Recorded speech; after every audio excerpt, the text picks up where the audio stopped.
is a hell for brother man.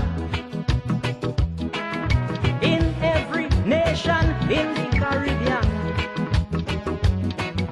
we suffering down in the Caribbean. And it's all because of stinking oppression, repressive education for a chosen few. So many brothers on the corner, cause no school to go, no work to do, crying sin kicks, they crying this in Antigua, in Dominica,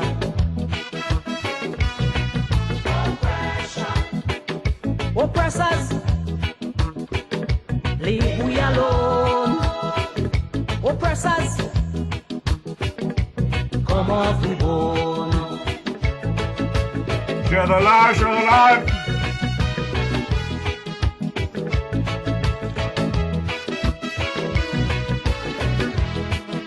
Colonialism went, oh that I know. But oppression never ever let we go. They granted independence few by few, but oppressors never ever left them to. With his imperialistic game plan, he monopolized the land. Now the people of the Caribbean ain't got much food, ain't got much land. He crying Binsha, he back in Grenada, in Jamaica, Trinidad, Guyana. Oppressors, leave we alone. Oppressors, come off the bone. Share the live, share the live.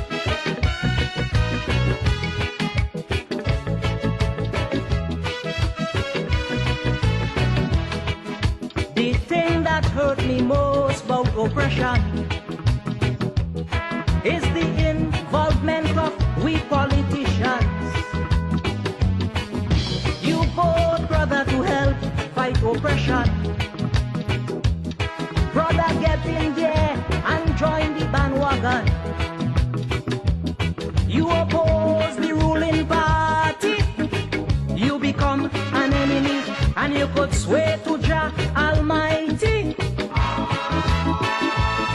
That's your destiny, your destiny. They crying NASA in Bermuda, in Aruba,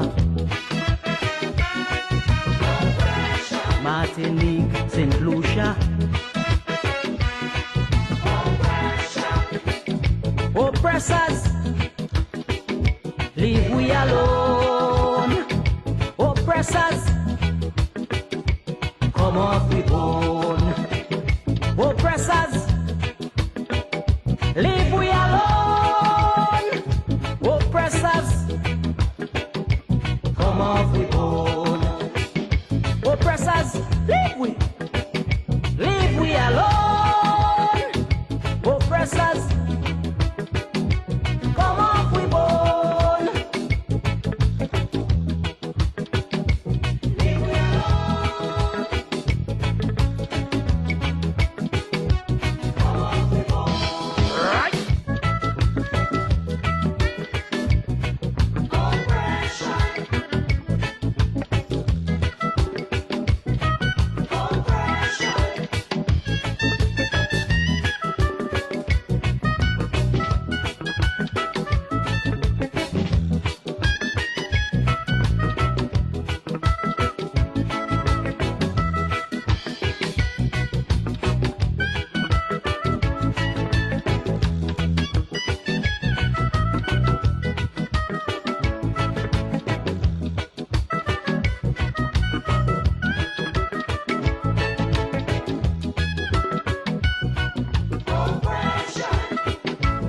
Oppressors. Oppressors. Oppressors. Oppressors.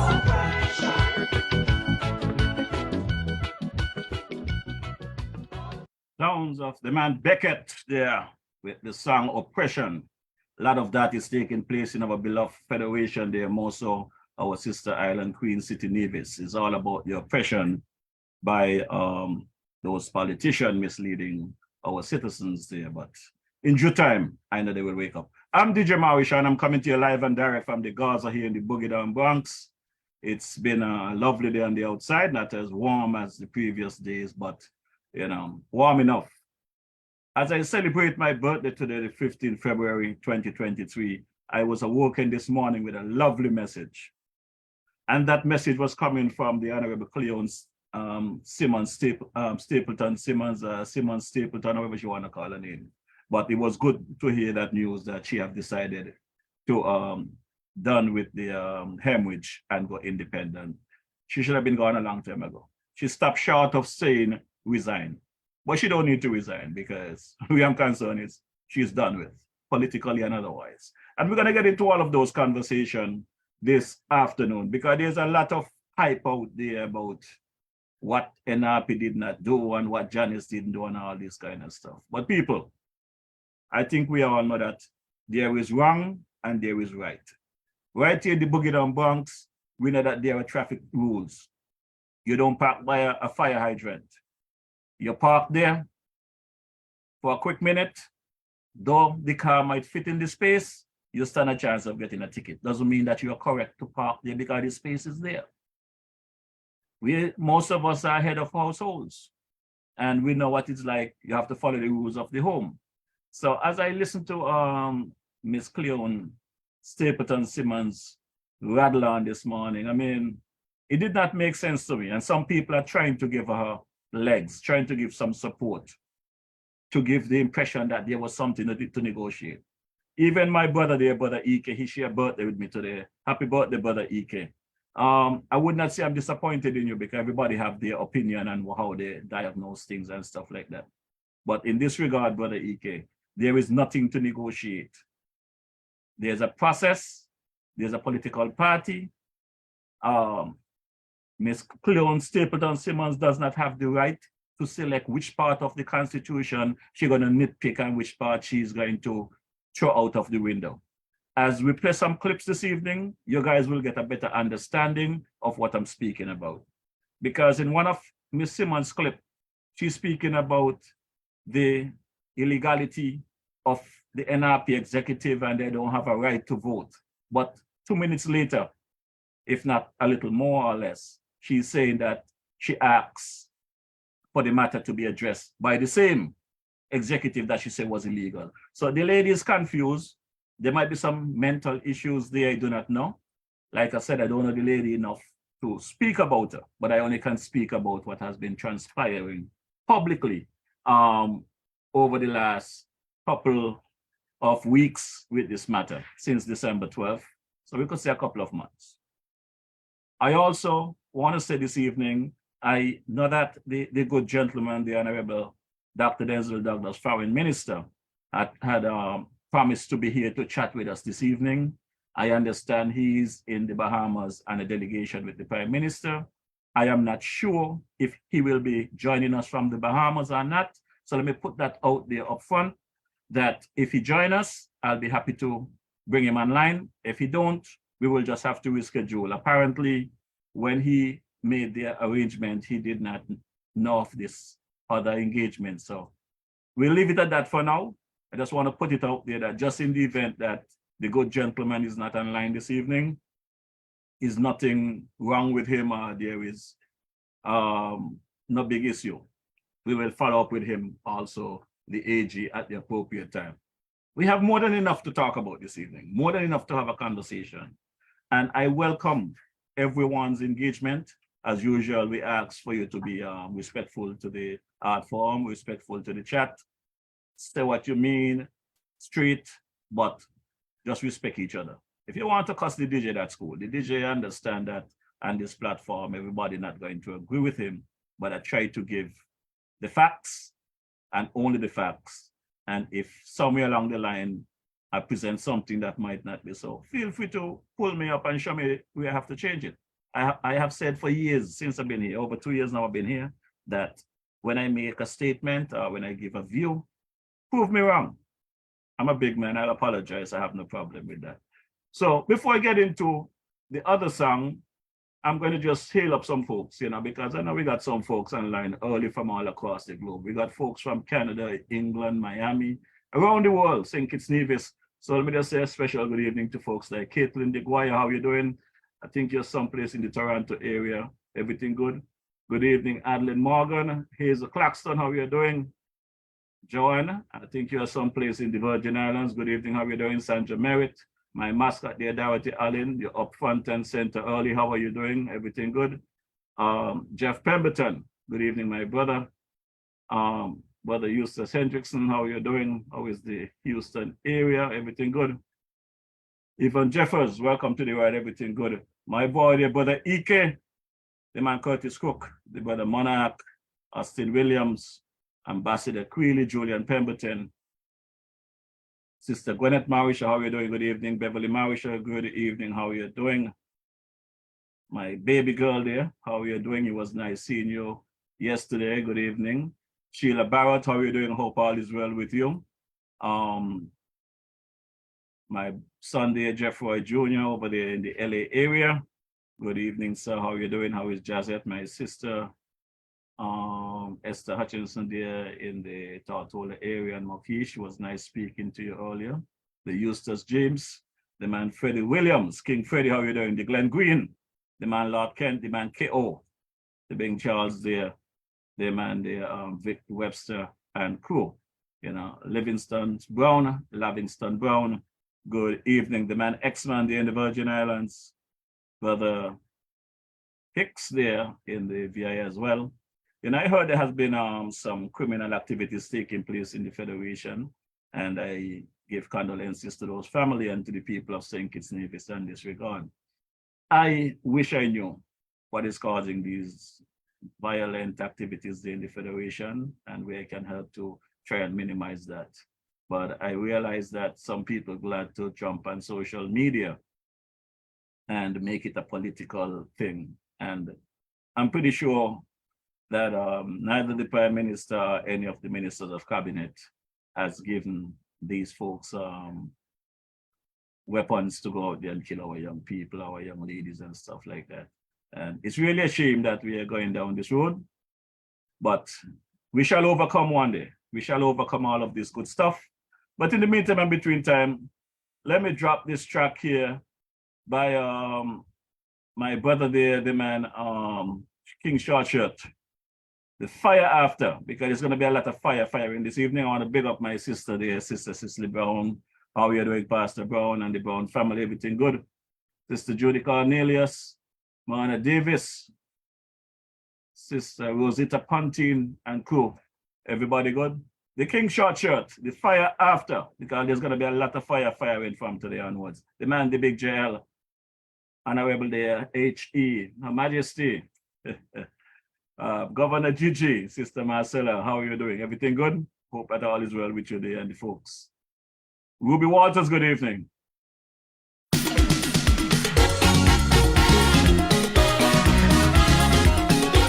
King Shortshirt, Fire After.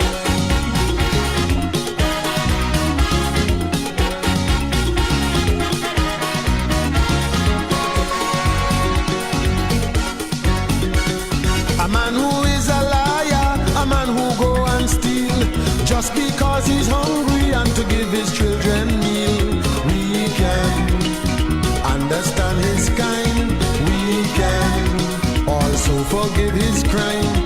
A man who knows about it and keep it a secret, he shows no dishonor to safeguard his starving brother. And even though he's done wrong, we can all understand, and so we turn a blind eye.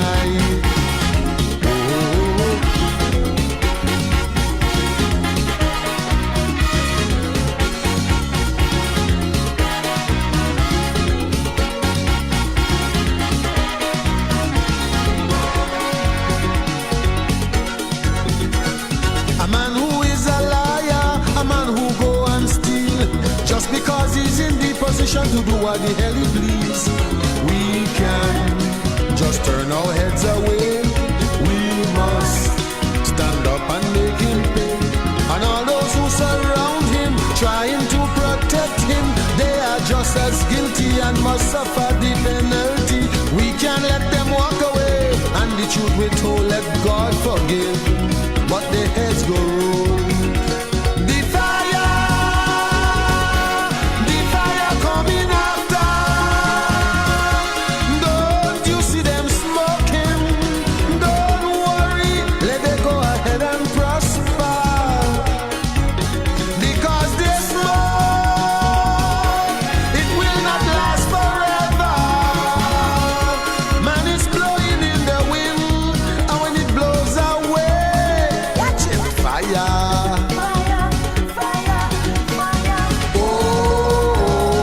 Oh my, I could tell you how they lie.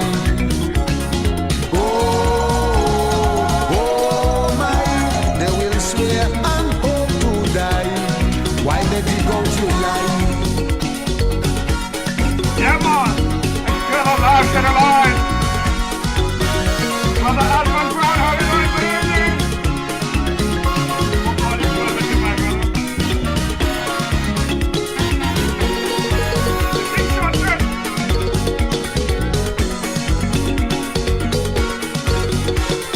A man who is a talker, raise his voice and scream, preaching fire and brimstone, eternal wrath reveal. We can understand his kind, they pray upon the naive mind.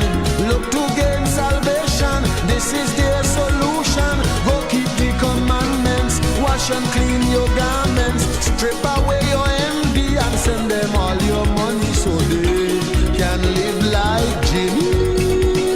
The fire coming after. Don't you see them smoking? Just leave them, let them go ahead and prosper. Because they smoke, it will not last forever. Man, it's blowing in the wind, and when it blows away, watch it, fire.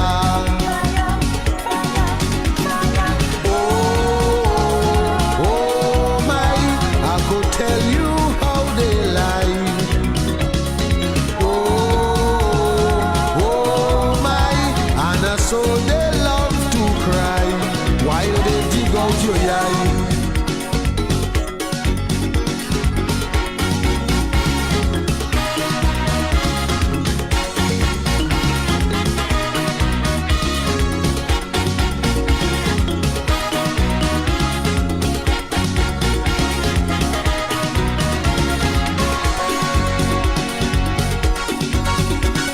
A man who is a talker, who raises his voice and scream, freedom and democracy for my friends and following.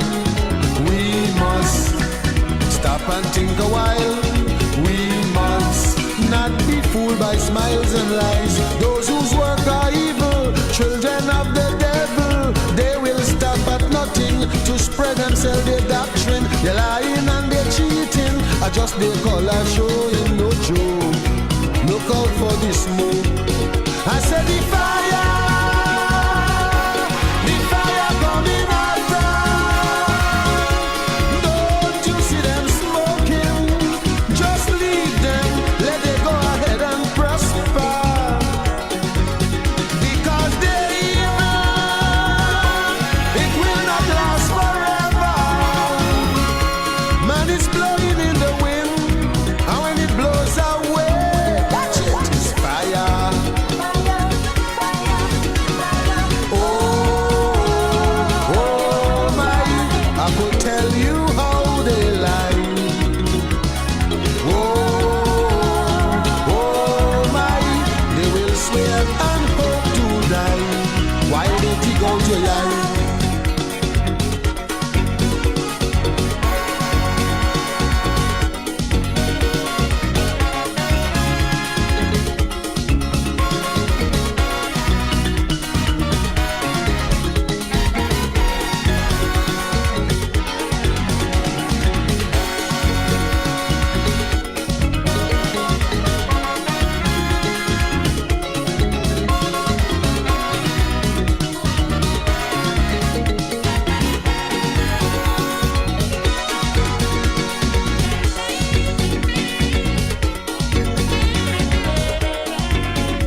shout of the King Short Shirt there, the sounds of the King Short Shirt, the fire coming after, a lot of fire going to be coming down this evening for sure. Don't forget, Honorable Dr. Denzel Douglas should be joining me this evening. It's no guarantee he will, due to the fact I realize he's overseas. I do not know if that was booked after his commitment to be here, but no big deal, he will be here at some point. Also, next Wednesday, the Honorable Prime Minister, Dr. Terence Jew, should be joining me as well, providing that his schedule will stay as it is for now. So my good people, I just want you guys to know we're here just to bring you the facts and to sensitize the folks on what is happening in our good Federation of St. Kitts Nevis, not to mess up nothing and try to say things that is not so. You know, I got to run down this thing here. This evening, I decided to come with some reflections. Reflection on what the state of affairs are in a beloved Federation of St. Kitts Nevis, but more so in our sister island here, Queen City, Nevis. Over the months of political campaign and discussion during the local NIA election, a great deal of pundits and I may say naysayers of St. Kitts said they were not getting involved in the Nevis politics. Others said they did not know enough about Nevis politics to speak on it. Others said they were not getting involved because all of them over there is secessionists.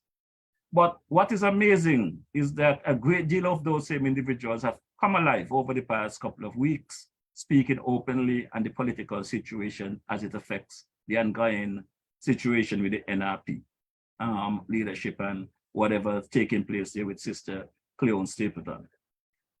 Some even accuse the leader of the NRP, Janice Daniel Hodge, of not being a good leader, nor a good negotiator. I don't think they understand the system. There's nothing to negotiate. One person in the party has a problem with power or cannot accept the fact that the leader has been elected and must be the leader of the opposition. That is cool. Because she was not able to satisfy Cleone Simmons Stapleton agenda and gain her support for leadership in the opposition in the NIA Assembly.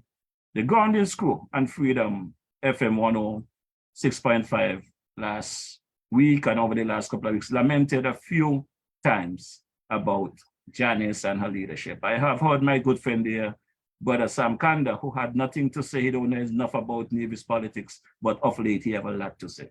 And I really look forward to that one-on-one with Sam Kanda because there's a lot of questions to be asked. There's a lot of answers to be given to me, Sam, you know, because I feel like you misled me on your position where Nevis is concerned and where the NRP is concerned. If you guys have a problem with the NRP, let me know. I have no problem with that. Everybody cannot support the same party. If you guys have a problem with Janice, let me know. Everybody cannot love each other. I met Janice as the leader of NRP. I've communicated with her on various levels, and I respect her, and I support the things that she have expressed to me. So I have no problem with Janice. Last Friday, the owner and lead broadcaster of the Freedom FM 106.5 FM, the Big JL, may have gotten a dose of Miss Cleone Stapleton Simmons' inconsistency because the JL that I know, the Juni Liber that I know, the kind of gentleman that I know, Juni would not have came on air and say he just had a conversation before coming live with Miss Stapleton, and she has agreed to make a statement that evening. Juni would not make a statement like that. Juni would not make a mistake like that. I'll put my neck on the block for the Big JL. So when he made that announcement that prior to him coming live on his program last Friday, February 10th, and he spoke with Cleone Stapleton Simmons, and she said she would be making a statement that evening on the NRP impasse. Cleone Stapleton called in a few minutes later to the program and denied saying that to anyone. My question to you, my good people, I give you my views that I believe what the Big JL says. You, the online viewership, are you in agreement with me? Are we now going to say that just as you all try to bring down Janice with all the nonsense Cleone been saying, are you now going to bring down the big JL and call him a liar and a troublemaker? Or should we acknowledge that this is the MO of Miss Cleone Stapleton Simmons? She's very inconsistent, and as you agree to something, she moved the goalpost someplace else. Miss Stapleton has made numerous statements that she's in support of Janice being the leader. So if she's in support in Janice being the leader of the opposition, simple because she is the leader of the NRP and she's now elected, what is the problem? Once you've done your due diligence to support Janice as the leader of the opposition, the next step in the Constitution is that the Governor General shall appoint a senator based on the advice of the leader of the opposition. There's no negotiation in that. There's no quid pro quo for that. So the people out there that chatting all of this bull and supporting Cleone with a nonsense, I ask you all to revisit what you all are saying and try and understand that God is in all of this, you know. Could you imagine if this is the kind of Miss Stapleton Simmons that we were going to have in a NIA government for the next 5 years, the kind of mess Navis would be in?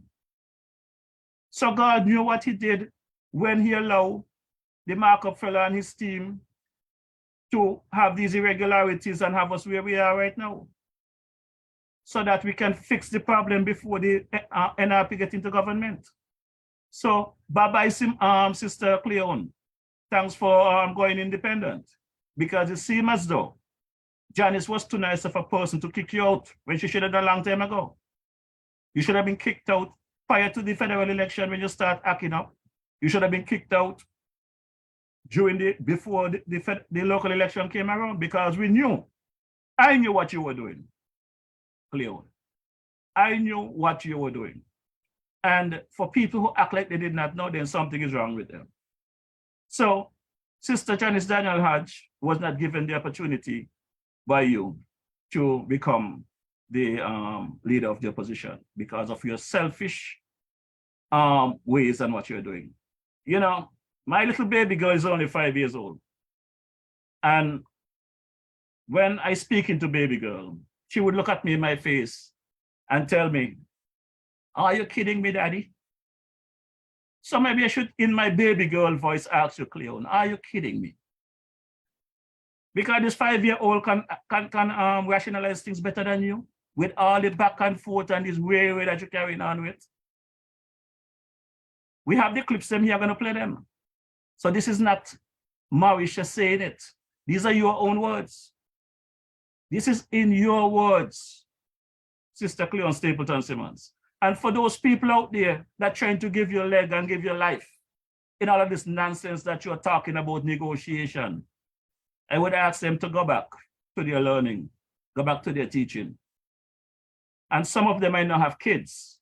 When they're putting down the rule in the house of how the house should run, and the kids decide that, Mommy or Daddy, I only going to do my schoolwork if you do this or if you do that. Mommy or Daddy, I'm only going to do my chores if you give me this or if you give me that. There's no negotiation in these things. You learn these things from small. If you get out of hand now, and you're not in government as yet, could you imagine when you get into government, Cleone? Could you imagine what's going on inside there? You're going to tell me that you talk about principles, principle my backside. You run on an NRP ticket. You were elected as an NRP candidate. You're going to come tell the DJ right now that you have principles. So you're going to send the people them seat. You're not going to resign from the party, but you're going to go independent. But you run as a candidate for NRP, Cleone. You say you're an attorney and you're versed in the law and the this and the that and all of that good stuff. Sister Cleone, you cannot have your sugar cake and eat it. Them boy like to talk about getting your sugar cake, right? This is Black History Month, they say. And you have made a lot of history this month. But one of the history them that you have made, you really don't realize what you're doing to yourself, Sister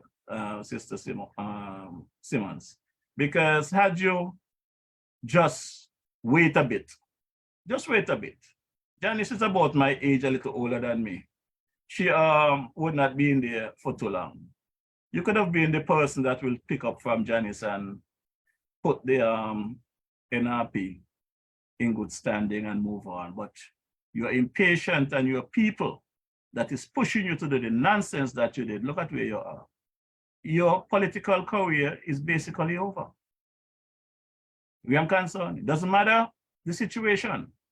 And whatever people want to say out there about NRP or about Janice, I am here to tell them that I would prefer to see the NRP stay in opposition for another 4 years plus and get themselves back on track than to allow you the opportunity to go in there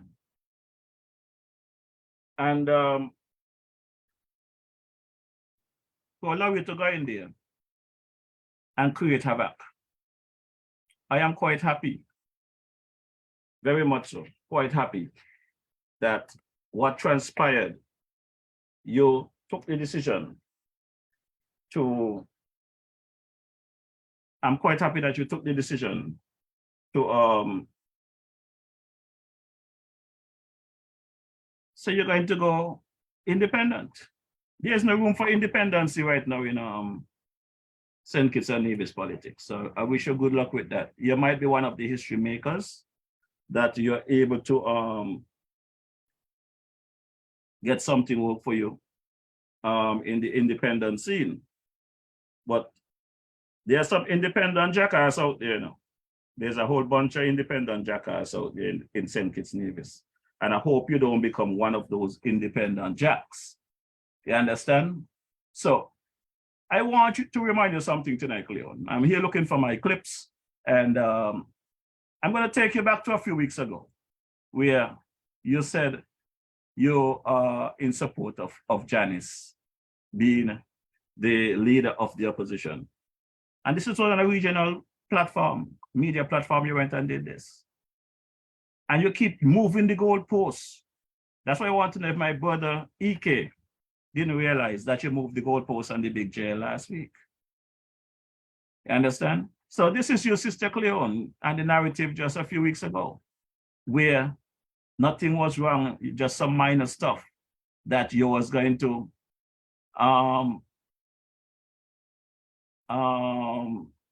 work it out before. So take a listen. Welcome back. Thank you so much for joining us here on The Narrative. Now we get to speak to the deputy leader of the Nevis Reformation Party, Mrs. Cleone Stapleton Simmons. Mrs. Simmons, good day, and thank you so much for joining us here on The Narrative. Good day, Ms. Crosby, and thank you so much for having me. It's indeed a pleasure. It is a lot for us to have you here with us. We know that the election in Nevis was held last December, and there is an impasse. We are trying to determine who will be the opposition leader from the Nevis Reformation Party. And we also understand that yesterday, Monday, there was a meeting that was held to see if we can get past that stage. Can you please share with us what was the outcome of that meeting? Oh, certainly. There is indeed a little impasse. It's not definitely a big one or perhaps a major issue as it relates to the leader of the opposition pursuant to the Constitution of St. Kitts and Nevis, Section 58. It's not something that is automatic. And so the leader of the opposition, in accordance with the Constitution, is whoever commands the majority of the elected members on the opposition bench. So you have to actually command the support. And so in Nevis 5, St. Thomas's Parish, where I was the incumbent, and so I was re-elected to that particular constituency, as well as Nevis 4, St. James's Parish, where the leader of the party, Dr. Janice Daniel, she was successful in obtaining that seat. Okay. Quite commendable. All right. So because of that because it's just two constituencies, the Nevis Reformation Party is now poised in a position where we can have our senator on the opposition bench. In the past, in 2017, when NRP contested the local elections back then, NRP was only successful in winning one seat, and that was Nevis 5, St. Thomas's Parish. The incumbent, Joseph Parry, he would have won his seat. And so because there was no one commanded the majority, as per the Constitution, there was no lead opposition per se, though you had one person from the NRP on the opposition bench. But because there was only one seat, there was no command of a majority. Therefore, the NRP in opposition was not permitted to have a senator, was not eligible to have a senator based on the Constitution. So because of this results, now we had a change, and now we are actually entitled to have a senator. But of course, first, what has to be determined is the matter of the leader of the opposition. Now, I just wish to say on record that the leader of the opposition is not really an issue. I think that was somewhat misconstrued by persons in Nevis, the general public, and in the Federation of St. Kitts and Nevis. And so the leader of the party, even though it is not absolutely automatic for her to be the leader of the opposition, she does have my support in order to be the leader of the opposition. Okay, Cleone, case closed. You don't have a problem with Janice being the leader of the opposition. You support her as the leader of the opposition. You have done your part there. That is where your role stops as a member of the assembly. You understand? That is where your role stops. But you want to go on. You continue to fight because you think you are the leader of the party by default. Whether Janice win the leadership election or not, you feel that you've been there longer than her in the Nevis Island Assembly, so you got more say. So to hell with Janice. And you got a bunch of misguided people out there leading you down that road.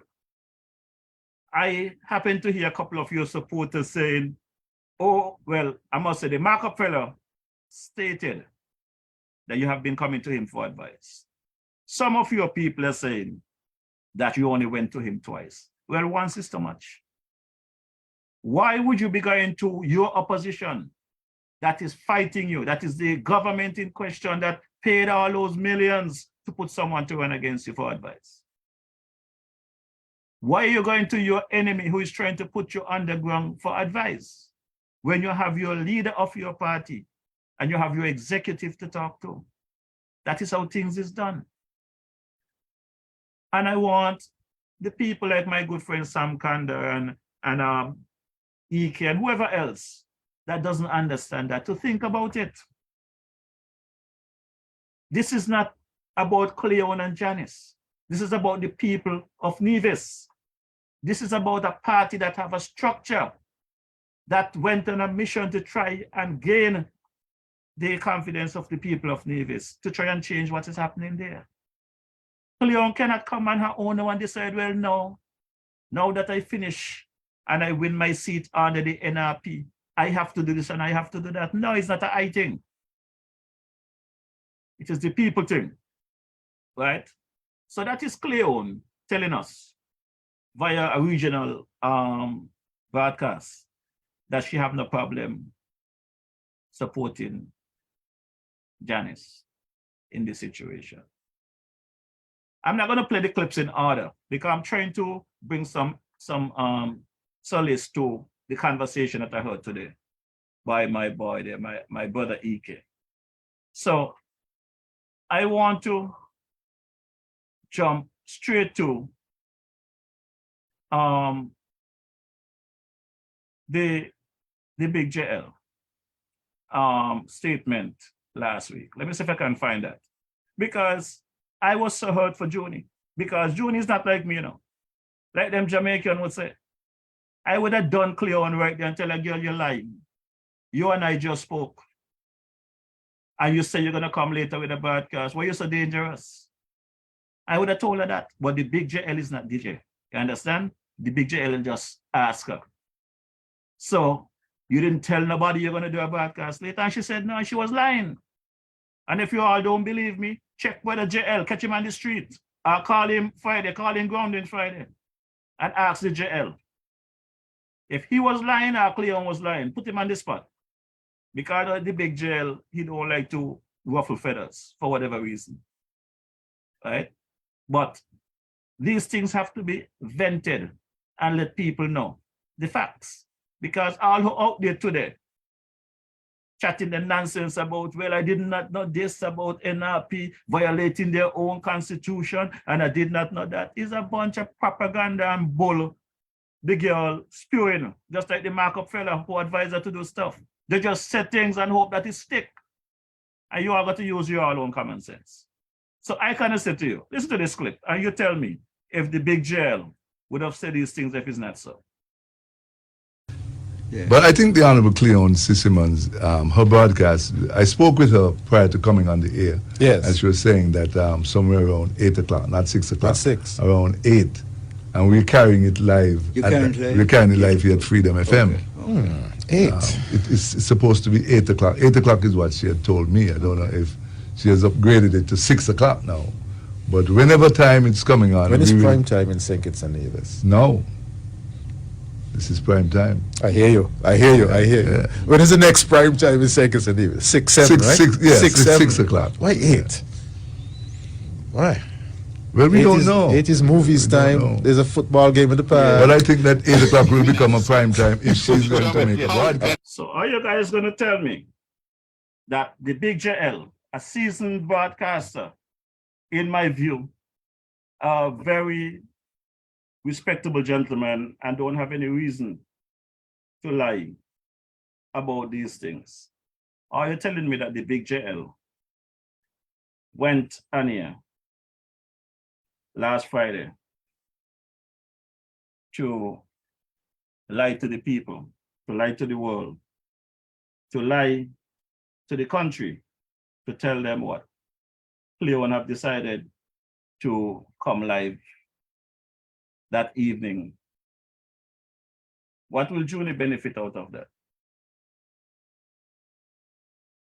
What would Junie benefit out of going on here with his team, his grounders team, to tell them that Cleone, he and Cleone had words prior to coming on here, and she has decided she's going to come and make a statement around 8 o'clock this evening. Junie did not lie. I believe what Junie said, but somewhere along the line, Sister Cleone had afterthought and decide not to come on here. I guess somebody advised her it's not the good thing to do. So what she decided is that she will not come on that evening. But we're gonna get to the bottom of all of it tonight, you know. We're gonna get to the bottom of all of it tonight, because at the end of the day, if nobody have the heart or the wits to tell Sister Cleone, your time is up, you have to come straight and do what you need to do, then something is wrong, you know. Something is really wrong with them, you know. My brother here, Andrew Huey, and Brother Wickham, put it straight, you know. Sister Cleone, her political career is in jeopardy. Some serious, serious jeopardy. And I do not know if she can come back from this in any way, because that is really up to the division, they whether they want to put her back there or not. But from my perspective, her political career is done. I would like to see the markup fella take him in his camp and throw out Latoya. The lady, he just spent all them million there to run against her. I would like to see him do it. So listen to my boy Andre and Brother Huey. Yeah. Political analyst Peter Wickham believes the political career of Nevis Reformation Party Deputy Leader Cleone Stapleton Simmons is over by virtue of the political impasse in the party. Mrs. Stapleton Simmons, in a recent media interview, confirmed that she and party leader Dr. Janice Daniel Hodge are at loggerheads regarding the choice of an opposition senator, but deny that she is withholding her support for Dr. Hodge to become opposition leader. But Mr. Wickham believes with the state of play, Stapleton Simmons' political career is essentially over. You can cross the floor, that's political suicide, because that seat is never going to change color. So I would be very surprised if she thinks that she can. Maybe she could cross the floor and she will have some short-term benefit. It could prolong the life of the CCM administration if there was a by-election. So it might be in her short-term interest to do that, and she may be able to gain some level of ascendancy within that organization. But her long-term political reality is quite grim. My sense is that the NRP is the future of Nevis, because there certainly is a favorable swing, a favorable tailwind in their favor. So they're the future, and if she has determined that it is better for her to hitch her wagon to another star, a star which is on the decline, I would say that she's demonstrated a level of political stupidity that would suggest that she was not worthy of promotion in the first place. So I don't know if that's the case, and certainly if it is, I think it would be very, very disappointing. And it would give her some short-term benefit, but long-term, it wouldn't go anywhere. And frankly, I think that the long-term reality for her, the prospects, are not that great as it stands, unless she is able to mend fences and do so quickly. Within a future NRP government, whenever that occurs, whether it's now or in the future, she will not be trusted. And you know, trust is something which it takes a long time to build, and it can be destroyed in a second, and I think that this is what we're seeing. In an interview on WPG10's The Narrative, Stapleton Simmons believes that the impasse between her and Dr. Daniel Hodge will be resolved soon. We are mindful that it has to be resolved expeditiously, as our supporters definitely expect a quick resolution to the matter. And we are mindful that we will have budget debates very shortly. And so one would expect that this matter will be resolved before the next parliamentary sitting. Based on the Constitution, the opposition leader must command the majority support of the opposition members of Parliament, and since the NRP only has 2 seats, Stapleton Simmons' support is needed for Dr. Hodge to be appointed opposition leader. Andre Huey, SKN Newsline. Yes, She ought to place... so that situation will be resolved very shortly. But let's go back to how it was resolved. Since it wasn't that simple, I'm not even going to come back. I'm going to come back to the suspension. But let's go straight into Sister Cleone's statement, because she contradicts herself in so many different ways. It wasn't a big deal, not a problem. I did not want to cause any issue. But Cleone herself admitted in her address today, yesterday, that she went to Janice asking Janice, should she, Cleone, be the opposition leader or Janice? And if Janice wants the opposition leader, they have to negotiate, which is nonsense. This is what people got to understand. The girl lies so much. She should be a lie-body. She should not be a Simmons. She should not be a Stapleton. She is a lie-body. Maybe that's why she tried to throw things on Junie. Because Junie don't lie like that. I mean, his last name is Lie-Bud, but I never hear Junie lie like that yet openly on public radio. So let's listen to the liar, King Liar. Fellow citizens, I bid you warmest greetings. I saw it fit at this time in my capacity as parliamentary representative for Nevis 5 and member of the opposition to address the nation in the interest of the public on the issue of the impasse as it relates to the appointment of the leader of the opposition and my suspension from the executive of the Nevis Reformation Party. I wish to thank the constituents of Nevis 5 for convincingly re-electing me as your humble servant and parliamentary representative. I am indeed honored, humbled, and grateful for this opportunity to serve you. When you re-elected me on December 12, 2022, as your representative, I pledge that I would serve you with honor, honesty, integrity, and in a principled manner. I continue to do so and shall continue to do so to the best of my ability. The Federation of St. Kitts and Nevis is a multi-party parliamentary democracy which enables its citizens to elect a government of their choice. Citizens and residents on the island of Nevis was given this opportunity on the 12th day of December 2022. Following the December 12 elections, the Nevis Reformation Party, NRP, won 2 of the 5 seats, namely Nevis 4 and Nevis 5. NRP, having secured 2 of the 5 electoral seats, formed the opposition in the Nevis Island Assembly at that time, and thereby creating an occasion for the appointment of a leader of the opposition in accordance with Section 58, subsection 2 of the Constitution of St. Kitts and Nevis. Section 58, subsection 2 states that whenever there is an occasion for the appointment of a leader of the opposition, the Governor-General shall appoint the representative who appears to him or her most likely to command the support of the majority of elected representatives who do not support the government. No representative shall be eligible for appointment unless it appears to the Governor-General that the representative commands the support of at least one other representative.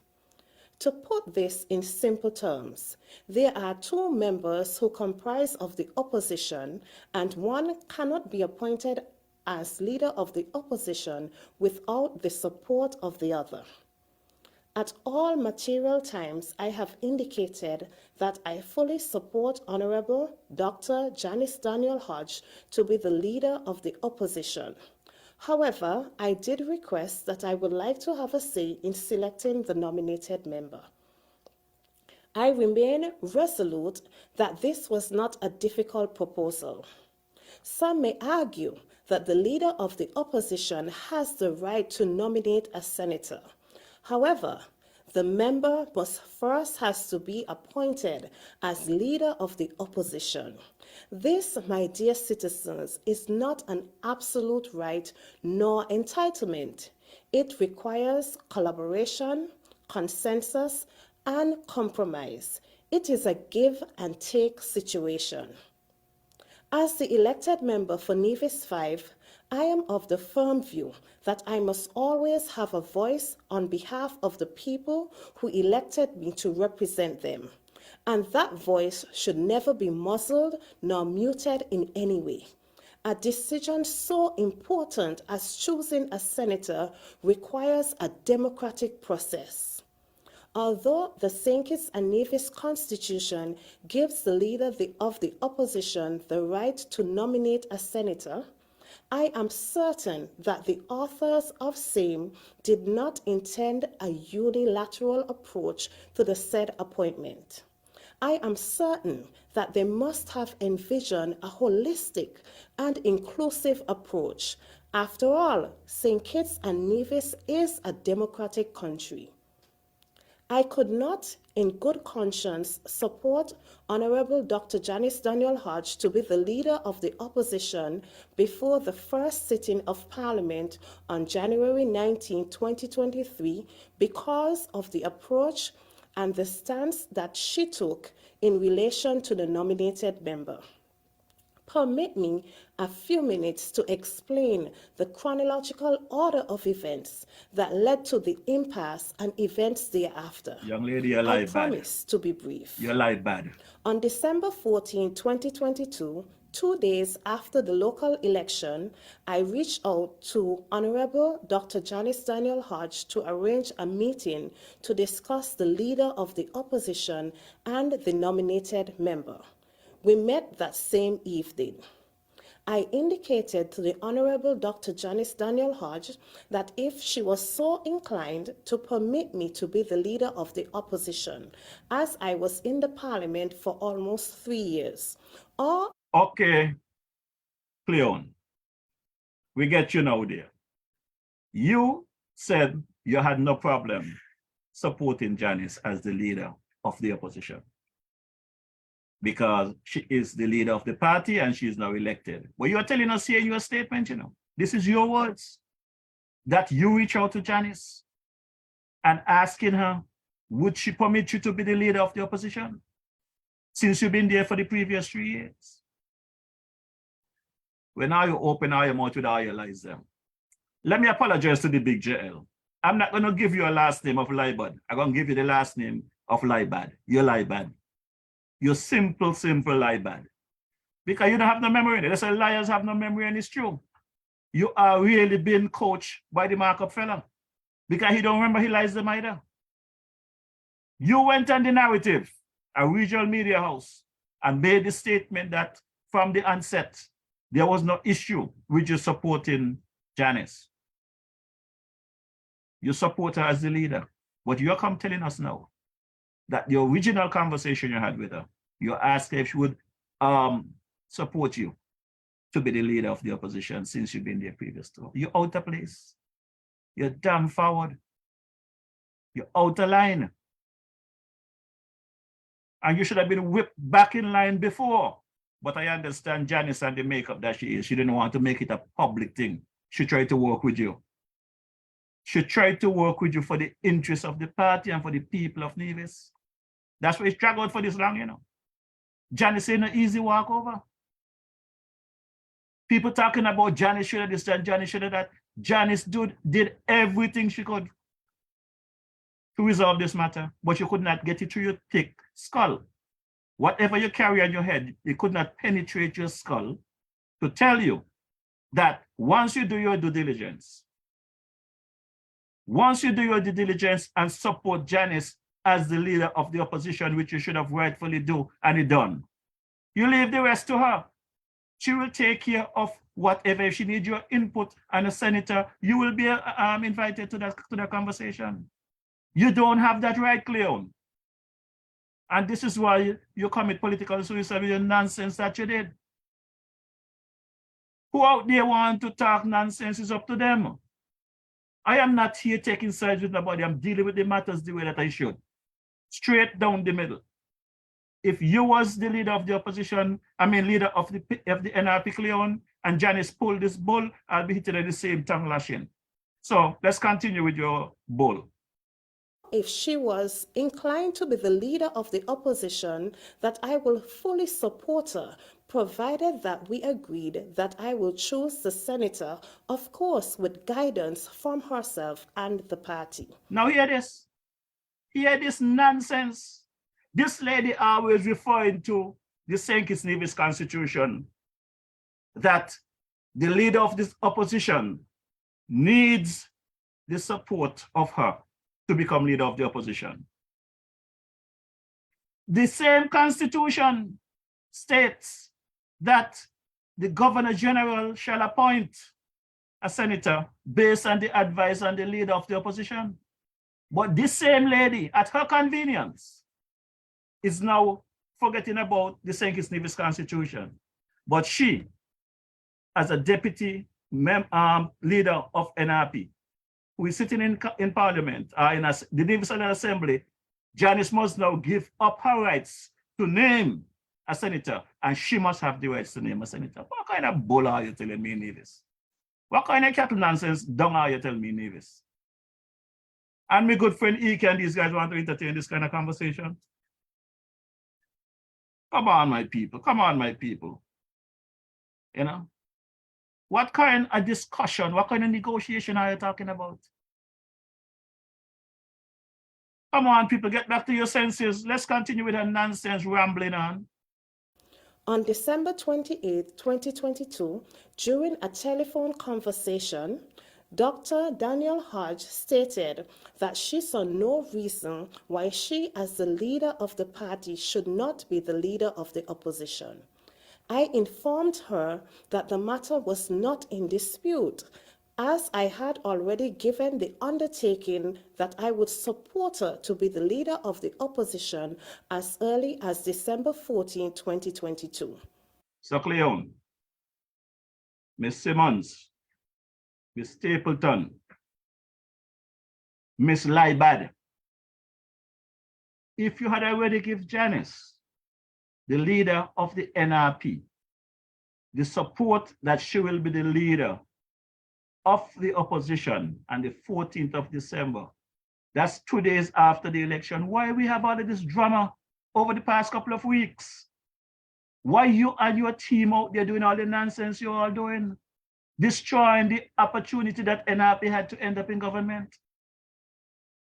You say, as of the 14th of December, you have already decided to support the young lady as the leader of the opposition. How did we get here? It is your doing. It is your doing, Cleone, and only you. Janice could not control you. Nobody could control you. I used to hear my grandparents make a statement, you could lead the cow to the water, you can't make it drink. And how cow head hard? Well, you pass hard, you know, sister. If you want to continue to stick to the Constitution of St. Kitts Nevis, as you claim you're a principal person, let's deal with the principal. I'm a principal man too. Never been a principal of a school, but I taught some folks over my period. Taught health and safety, hazmat, electrical and stuff. I teach a lot of people, and I think they learn a lot from me. So let's learn together. If you so love to talk about the St. Kitts Nevis Constitution, which clearly states that the person that clearly commands the majority in the opposition will be the opposition leader. You said from the 14th of December, you already give that privilege to your leader of the NRP, Sister Janice Daniel Hodge. That's on the 14th of December. Well, let's stick with the same constitution that you're working with. Don't change the words for your convenience. Let's stick with the same wording. Go back to the same constitution, and it will tell you that the Governor General shall appoint a senator after the advice, or by the advice, or upon the advice of the leader of the opposition. And your argument done, you know. Instead, you throw yourself out of a party.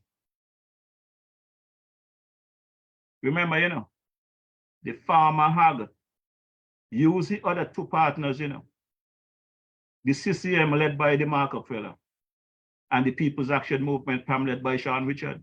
He used them to his benefit, you know. And when he thought he got command the people to elect him on a single party platform, he run 8 candidates, you know, and so he can take all 8. See where he end up? All one in the opposition, all by lonesome.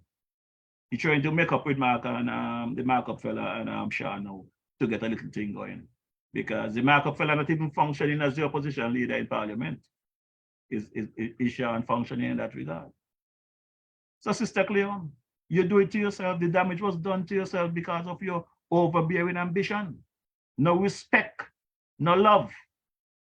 You spoke about Henry Daniel, and he wanted to be senator to get a pension. Well, sister, what that are doing in people's business? What that if that is so, what they're doing in the public domain, you should be happy to support Henry Daniel for 1 year and give him a pension. That would be the right thing to do. How that end up in the public domain? You're rude, you're dirty, you're nasty, you're indisciplined, you're everything. That is my view. I could be wrong. Other people got the opinion, but I believe that you're very rude. And you have the same tongue of the markup fellow. You don't have no respect for your Nevis people. And Nevis people need to condemn you for that. When you're going to come on public media and chat them nonsense about your leader of your party, your chairman of your party, they need to condemn you for that. And they need to uprise and demand that they go back to the poll for that seat. You say you want to go independent, let the conversation continue. Go independent. The Nevis people need to put their foot down and demand that they go back for by-election. Let you win as an independent. That's what they need to do. Let's continue. On December 29, 2022, the matter was raised again during an executive meeting.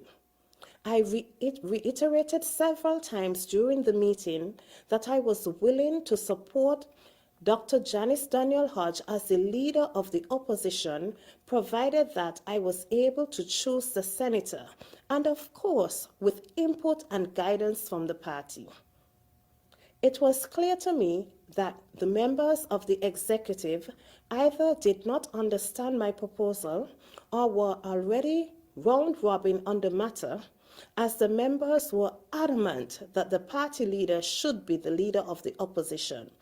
The meeting erupted in total chaos as members were of the view that I was being disloyal to the party.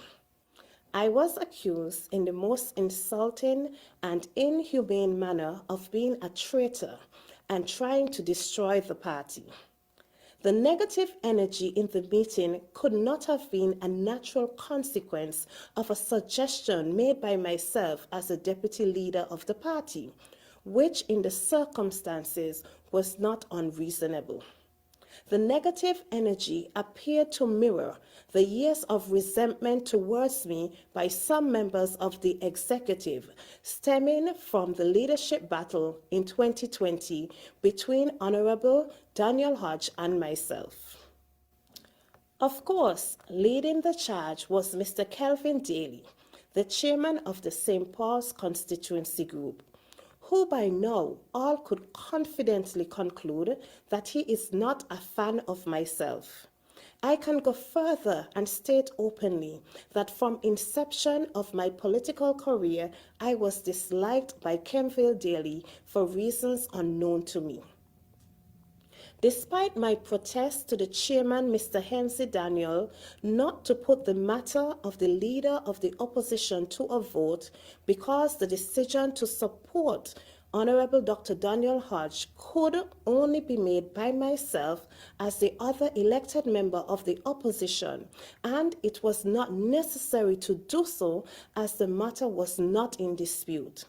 I advised the meeting that a discussion at the executive level on this matter should be merely persuasive.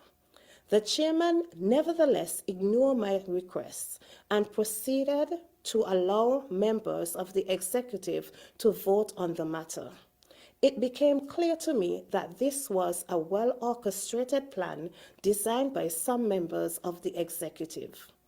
I wish to inform the general public that I strongly protested against the executive voting on this matter for several reasons.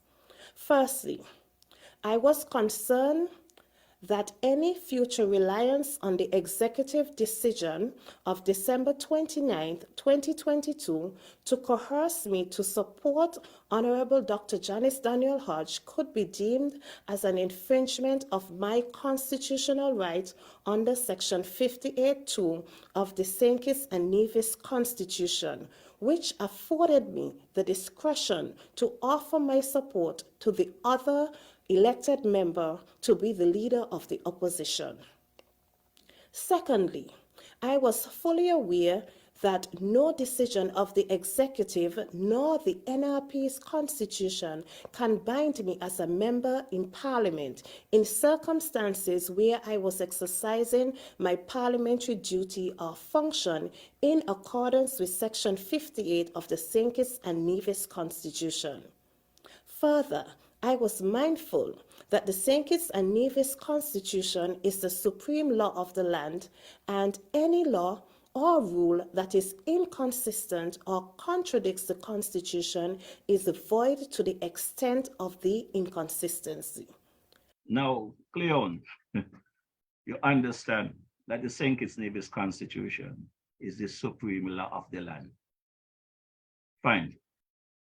Let's go back to the 14th of December, where you say you support Janice as the leader of the opposition. As I said previously, once you did that, your job is done. Sit back, relax, and follow the lead of your party. You just make a statement there that the executive decisions in the NRP, according to the NRP constitution, has no binding effect on the constitution and the matters in Parliament, in the Nevis Island Assembly. But you're going to contradict yourself in a minute. When things wasn't going your way, you're going to call on the same executive to come to your rescue. And I want you to follow it. Because either your mouth and your brain, something not working together. You just finished talking about you're not going to show any respect to the executive because that their decision does not have any binding. And they think it's in this constitution. Let's continue with your conversation. Thirdly, the very same chairman, Mr. Hensley Daniel, who was chairing the meeting, was one of the persons listed by the party leader during the meeting as having an interest in being the nominated member or senator. I openly objected to the chairman being appointed as a senator for 1 year merely to qualify him for his pension, as I was of the view that that move will set the party back 50 years, and there were other avenues available to him to get his pension. I also reproved the chairman for not disclosing his interests prior to the meeting and for not recusing himself from chairing the meeting and for casting a vote knowing that he had an interest in being the senator. The glaring conflict was not only unprincipled but wrong in every sense of the word.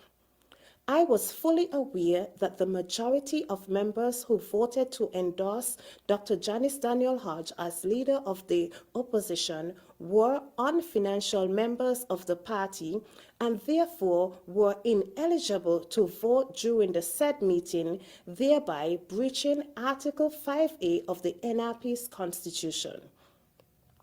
Therefore, rendering the December 29th decision null and void and of no binding effect, as the chairman did not take any remedial steps during the meeting, immediately thereafter, or to date to rectify the breach. I will revert on this point later in this address. Having received notice that the first sitting of Parliament was scheduled for January 19, 2023, I reached out to Honorable Dr. Janice Daniel Hodge to finalize the selection of the senator. We discussed putting a rubric or criteria in place to guide the selection process, which we eventually did.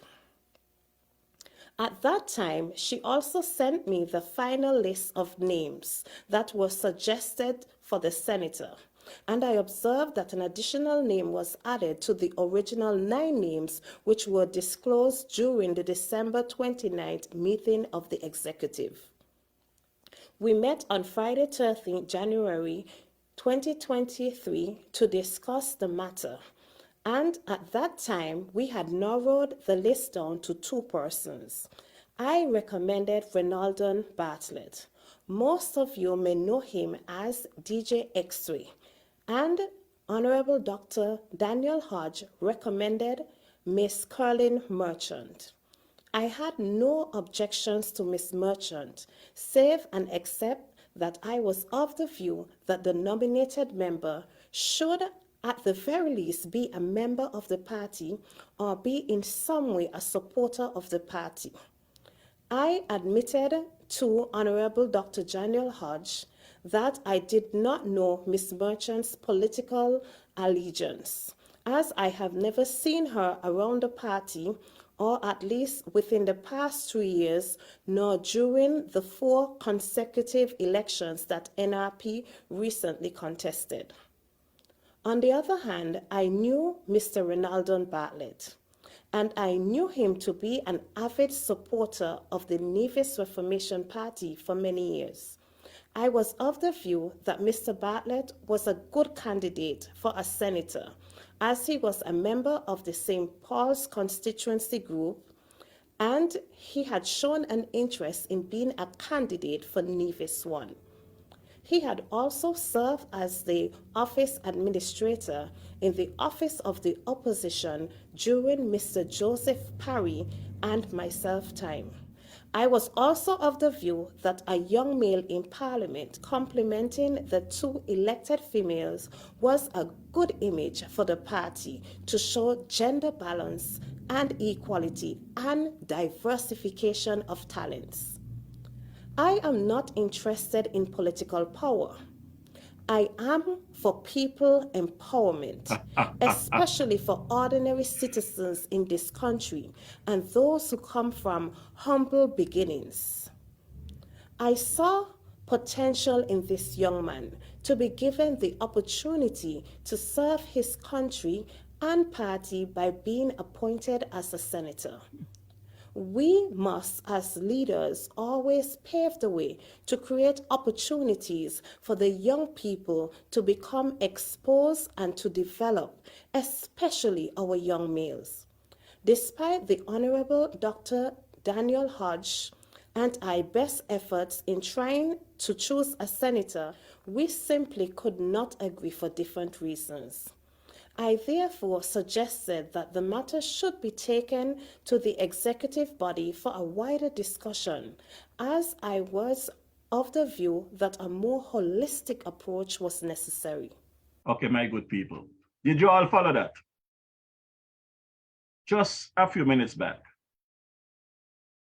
she said that she did not recognize the executive committee because the executive committee made a decision that did not go her way.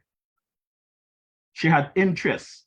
She said she don't care about leadership, but in her open statement, she made it clear that she reached out to Sister Janice Daniel Hodge and asked her, will she support her as leader of the opposition since she was there previously?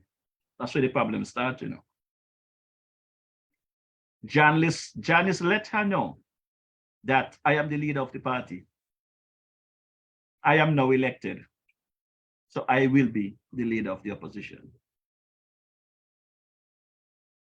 She tell Janice, well, you need me to support you before you can get there. So if you want to get that position, you have to allow me to select the senator. This was something wrong with the lady head. And for the people that out there supporting her with her nonsense, quoting the St. Kitts Constitution at a convenience, they too need to get their head checked.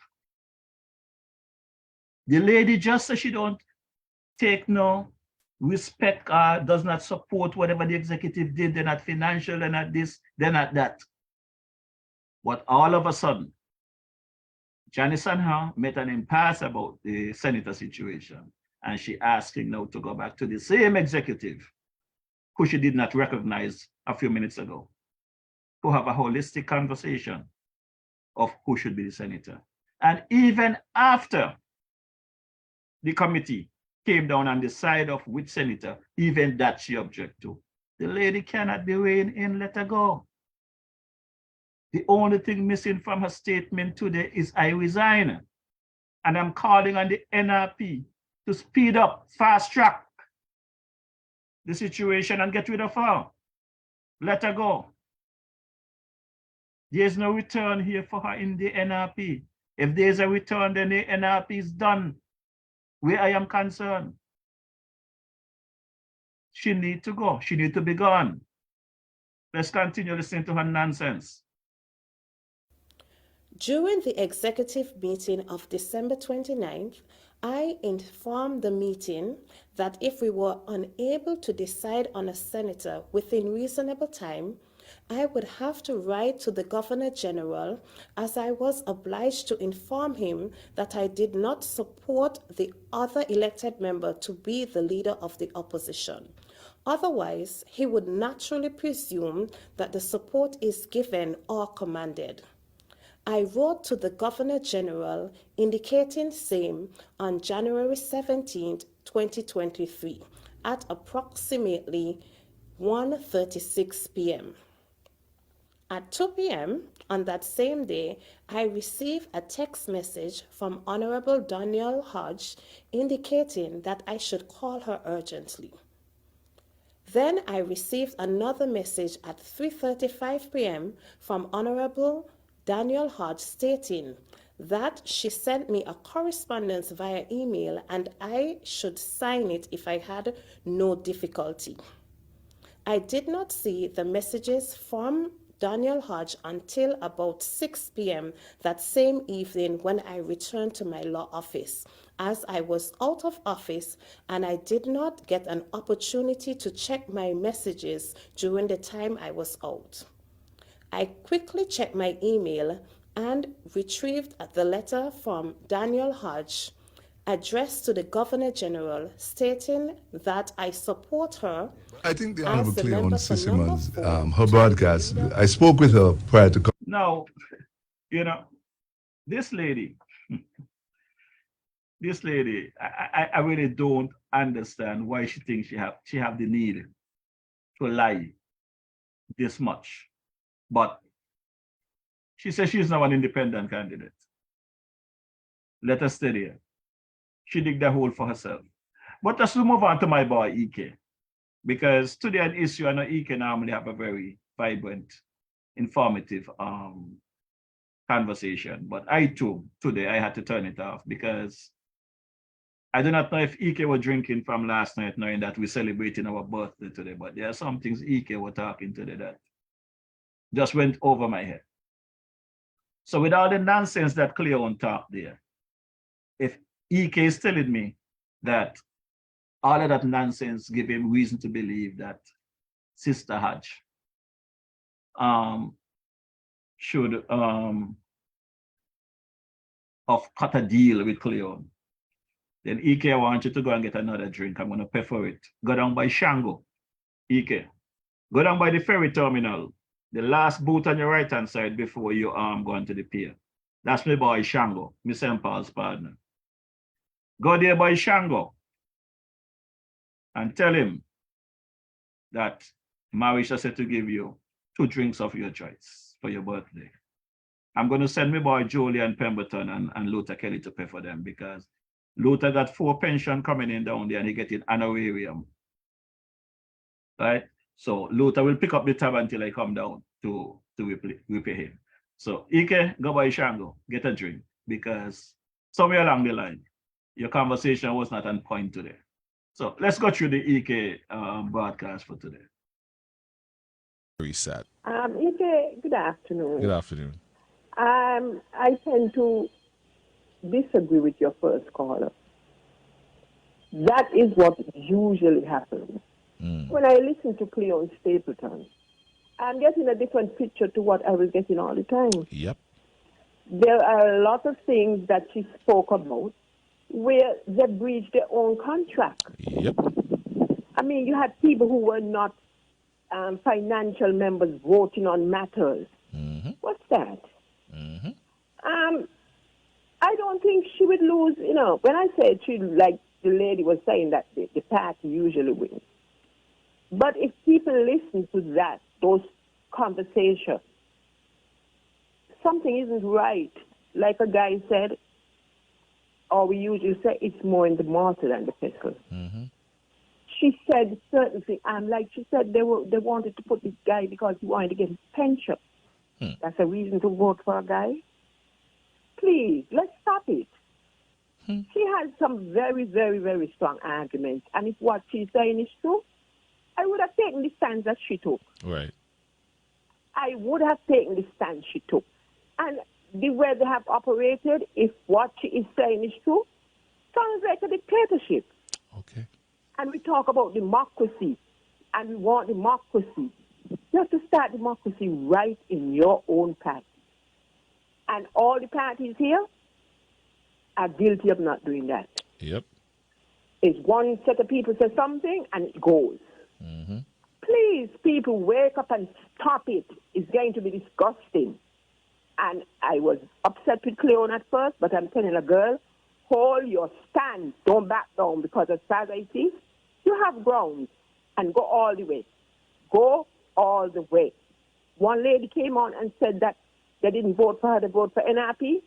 Well, when she goes to her steps that she's taking, we're going to see if they voted for NRP or for Cleone Stapleton. We're tired of the nonsense.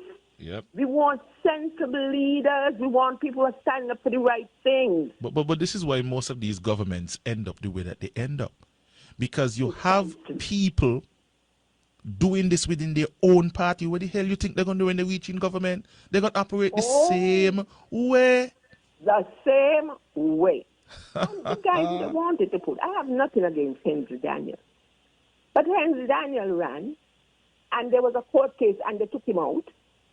So if you're a person you really want to be, I mean, I'm surprised he's the chairman of the party. So where you going again?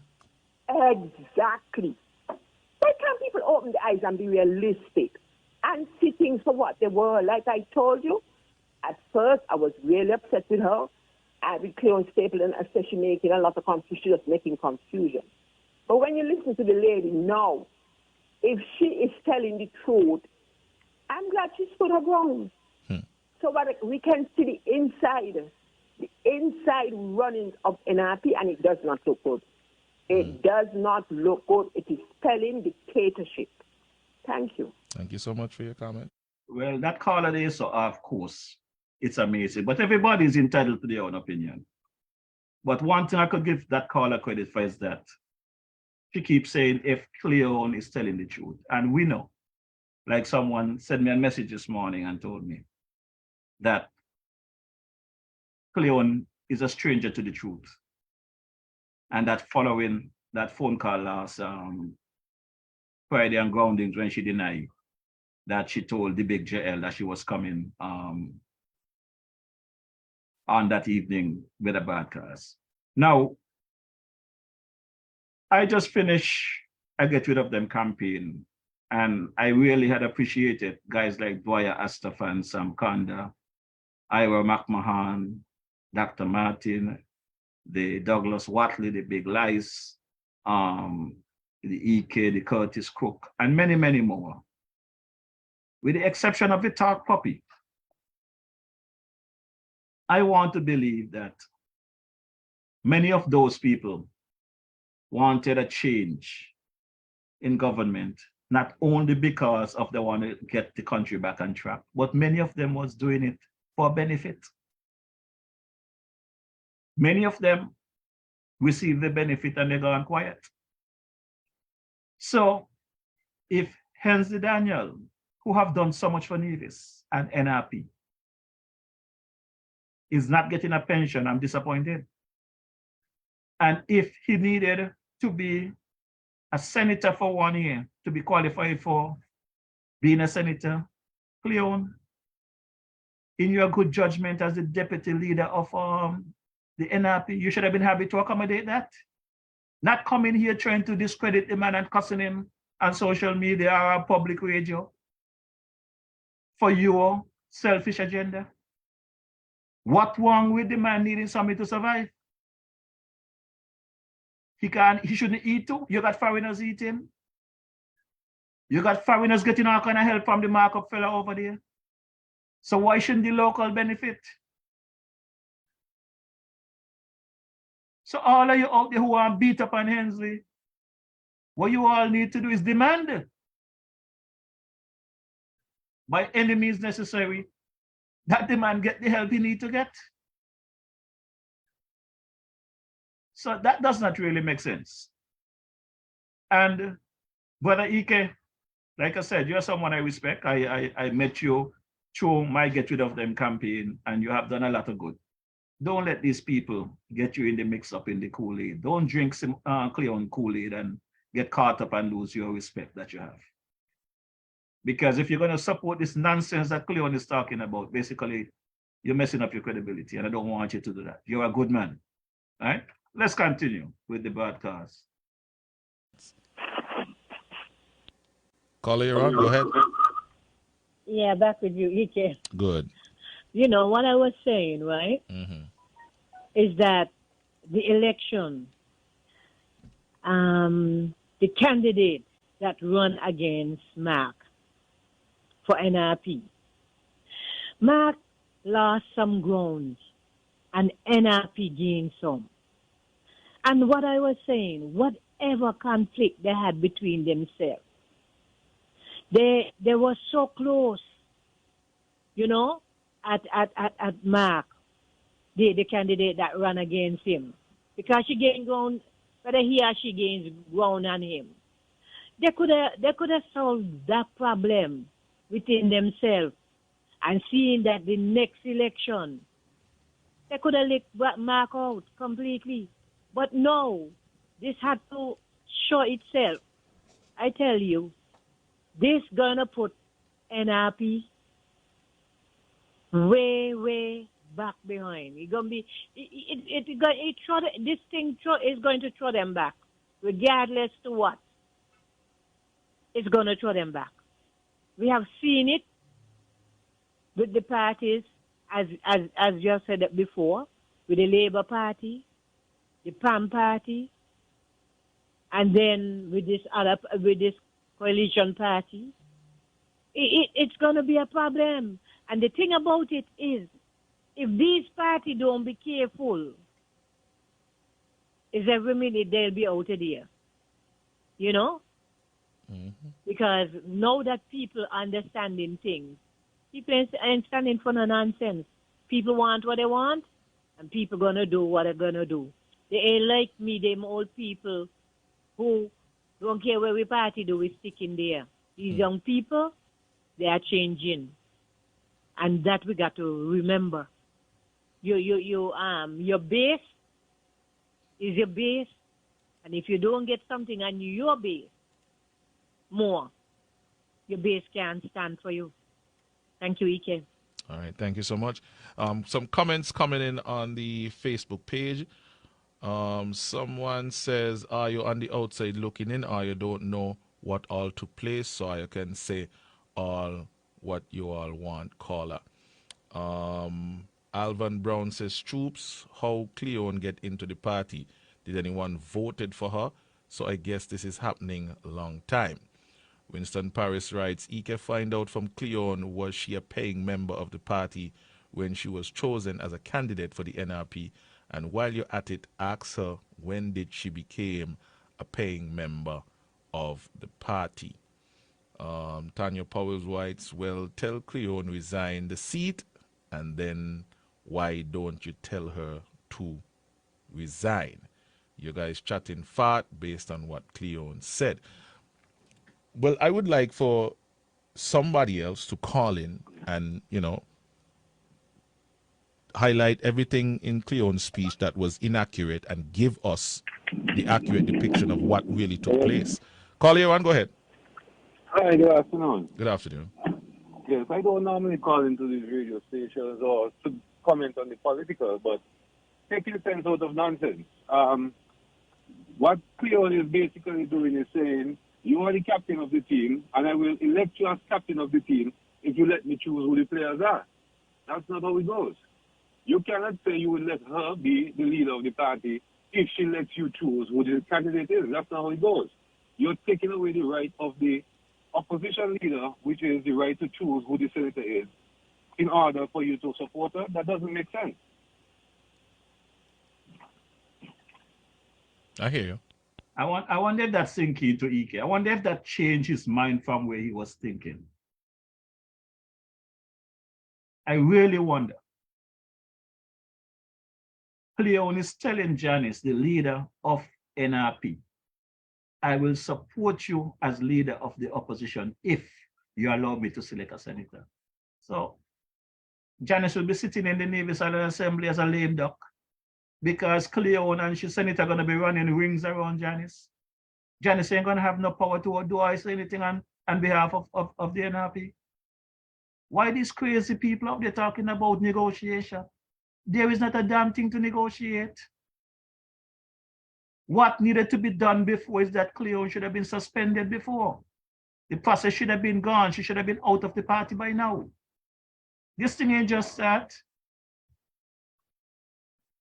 I just recently got involved in the NRP stuff when, like I said last week, Hazel asked me to come and do some work for them at the fundraiser day for the NRP over in Castle Hill at the church. Cleone came there, Janice came there, Miss Bartlett came there, Hensley Daniel came there. And I could sit there in my little corner doing my thing and doing my recording, carrying the meeting live. And I can see that Cleone was not with the team. She should have been gone long time. Sometimes you got to just break it and go. Just cut it loose. A lot of these criminal activities happening in the Caribbean there, you know, most of St. Kitts Nevis. I grew up in the little village of St. Paul's there. And I remember back in the days, you got those men. Maybe some women are guilty of it as well, but most of men, they get their little thing from the young ladies, and a child come, and they move on to the next victim. And time to support the child. If the lady don't give them a little piece when they bring the money for the child can't get enough no money to get food to eat or child support. Even when they pull them before a judge, they still cannot get the little money for the child to eat. You look like that's what Cleone is trying to tell Janice. If you want NRP to strive, you got to give me what I want. Otherwise, I'm going to burn NRP to the ground. Well, it appears that the markup fella could not get it done, so he makes sure he do it from the inside. But I'm going to say this to you guys tonight, right? This is my firm support and view for the NRP. I prefer to see NRP in the opposition for the next 4 years or whatever time the judge order without Cleone than to try to get NRP into government with Cleone as part of NRP. Then you all will have a problem with me, Sister Janice, and the executive. This thing has come to the point, it should have been done before, but this is where it's at. Cut the neighbor's string and let's move on. Continue with the conversation with Brother Ike. All right, let's take another call. Caller on, go ahead. Also, the overseas line is up and running. Let's take a call on the overseas line. Caller on, go ahead. Hello? Hello? What's is happening with our overseas line? Let's take a local call in the meantime. Caller, you're on. Go ahead. Good afternoon, Ike. Good afternoon. The gentleman earlier talked about the COVID when she gets swearing. She did get swearing. Nobody from NRP was able to go, not even Mr. Parry for real. She went, she set up an appointment to see the premier. She didn't inform the executive, and that's where I faulted the executive. She didn't inform the executive. She went and meet the premier. Nobody know what transpired. The executive see a picture of both of them, wanted to know what's going on. Then she come back and tell the executive she meet with the premier. They had this COVID meeting. All of these things was taking place, and I faulted the executive. They should have make a move on it. Mm-hmm. But they wait. And my personal thing is, I feel the reason why they was doing all of these things, she was getting away with all of these things, is because she was the sole person who had a seat for the NRP. Mm. When she come to the NRP, she didn't go to constituency. The constituency didn't vote for her, you know. Mr. Parry bring her, put her there, then he resigned. She got by election. Everybody fall in line. We had a convention to choose a leader. Mm-hmm. She went up for leadership. Janice win the leadership. There was never, I saw, there was no cooperation. She didn't feel pleased that Janice had become leader. Based on she was there before and she feel like she could get it. You have to challenge. And I always tell people, Douglas, the latest one, Douglas and Jew was in the house. Douglas was in the house, Jew is out, and Jew is the leader. You had an election. Everybody was saying Douglas going to trigger off an election again. Douglas is going to be the prime minister. Jew in his seat, Jew as the leader become the prime minister. And everybody fall in line with him. Some of them, I'm sure, it didn't please, but it is for the party's sake. If you have a leader, you have to rally around your leader. Mr. Bartlett, with his X-ray, he was working for the leader of the opposition. That was Mr. Parry first. Cleone win the seat. He was working for Cleone. A lot of people didn't know that he was working for her. And he left. And during the time, she had that seat for 3 years. History secretary. He was the first one. Nobody is saying he's not young, he's young, yes. And he can be a Senate, yes. But you have to... You know, what is amazing that I pick up in Cleone's address, she tried to play the male and female game. That there is 2 ladies already, they're elected, and let's give a male a chance, make it gender balance. Was it gender balance when the NRP field 4 candidates in the local election and 1 male? If she really had a concern about gender balance, then why didn't she give up her position to a male so that there could be gender balance? This lady is such a fake. You know, I don't like fake people. I like people to tell me straight up like it is. Love me or not, you don't like me, fine. Morrishaw, I don't like you because you're too strict, you talk too straight. I don't have a problem with that. But just tell me the facts and I could work with that. As I followed Cleone over the last couple of months and most of the last couple of weeks, you can see the inconsistency now. People that supported her, she threw them under the bus. I could be wrong, but listening to how excited the big JL was last week when she called in on Freedom, he seems to be a supporter of her to me until she busts his bubble. Remember Grandmaster said bust the bubble?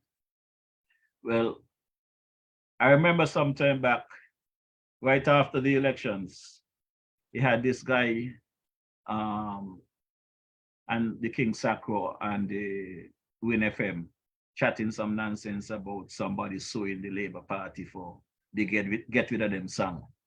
And apparently the attorney for the artist called in. And if you see how they was excited that the attorney called in and they're going to get the juicy thing, and they were celebrating and high-fiving until the attorney tell them nothing goes up. He did not sue anybody and he have no intention of suing anybody. They was trying to find a hole in the concrete floor there at Win FM to bury themselves. They couldn't find a hole. It was an embarrassing moment. Well, last Friday was a repeat of that. When I look at the big JL face, the big JL blood pressure went up and his sugar dropped. And when she said she did not tell, say she's gonna come and have any broadcast, the big JL said, well, you did not tell nobody you're gonna have a broadcast tonight. And she said, no. Knowing fully well that she told the big JL she's gonna come with a broadcast. But listen to my cool, calm leader here as she addressed the nation last week. Sister Janice Daniel Hatch. This is our leader operate. Straight and to the point. Cleone give you all over 18 minutes of rubbish. Line her backside off.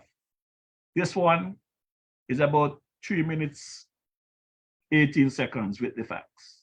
As you are aware, the NRP contested 5 seats in the recently held elections of 12th December 2022.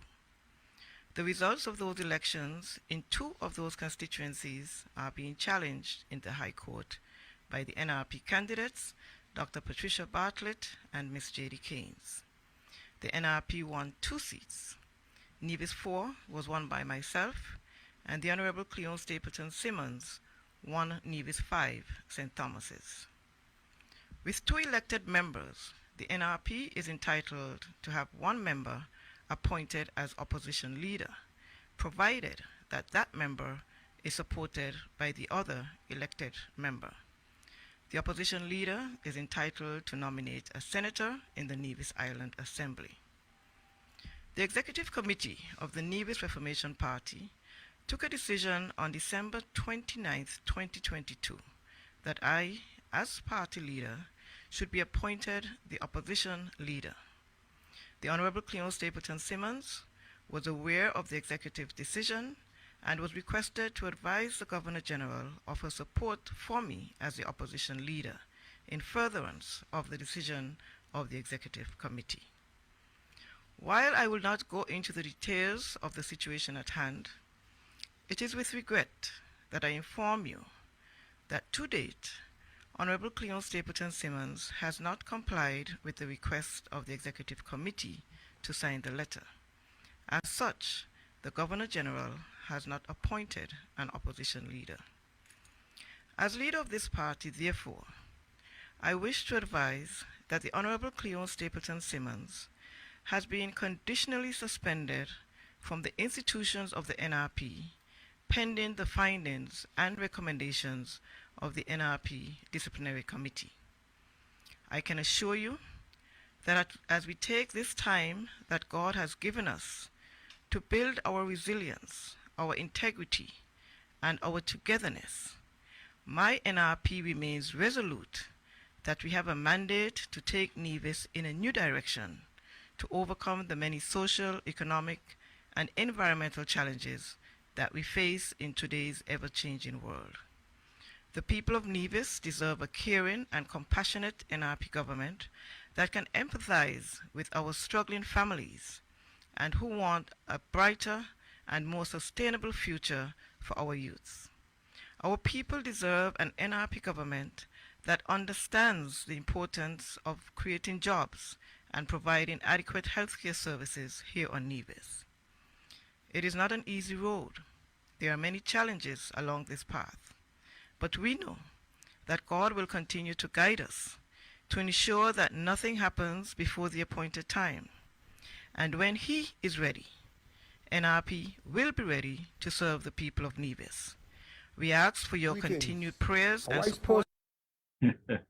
That is the sound of our loving, caring leader there of the NRP, Sister Janice Daniel Hodge. As I move on from the Cleone situation for now, I'll save the rest for Cleone for later or next week. But I just want to inform you, the viewing audience, I had a very interesting weekend, and I couldn't help but laugh about the situation. And if it was not so serious, it would have been a laughing matter. I received a WhatsApp message from my good friend here, brother King Astro. As you guys know, I love Astro to death, and I will continue to love him. But the markup fella has been destroying so much families and friendship on the island of Nevis and throughout. And it continues. And let me see if I can find brother Astro message. Let me read it in its full Astro-like form, you know.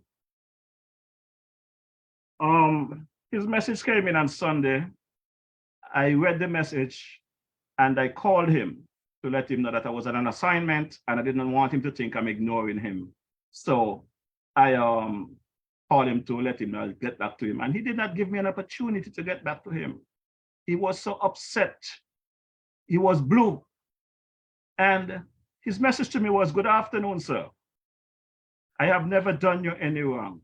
I have never sought to denigrate you publicly, privately or otherwise, yet you seek to devalue me, and your program is beyond me.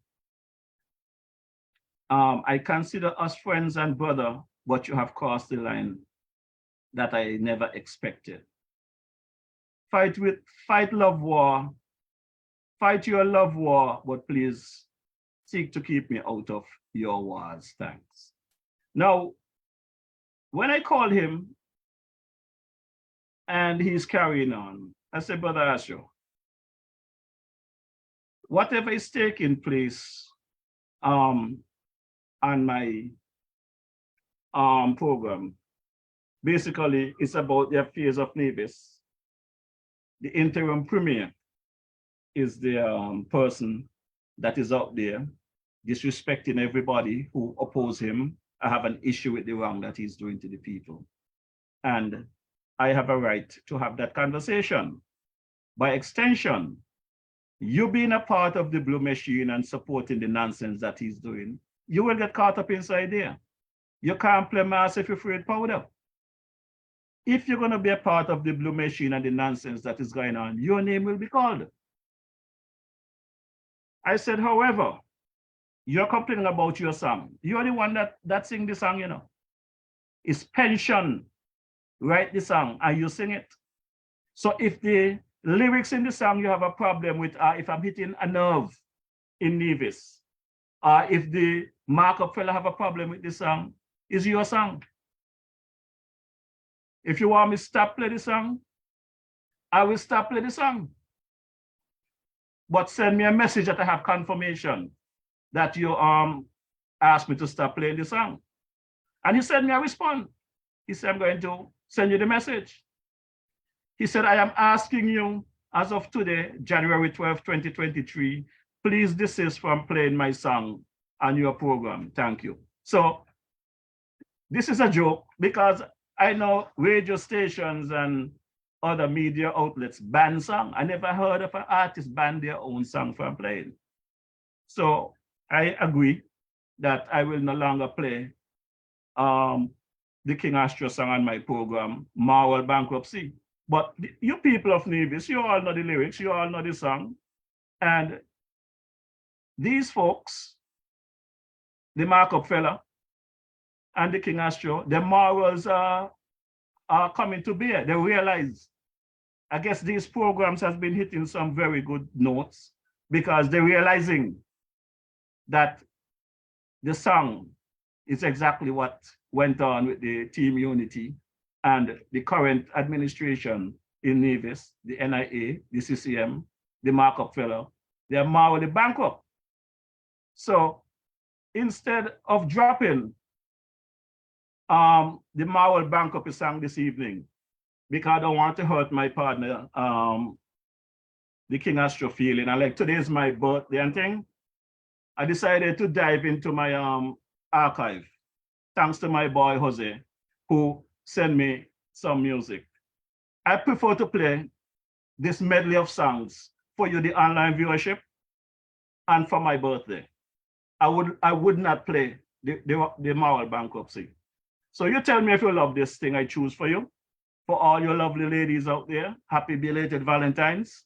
And I hope you enjoy this selection that I choose this evening. In place of moral bankruptcy, I decided to drop this track for you guys this evening. So the King Astro, good night to you and the wife. This one is for you.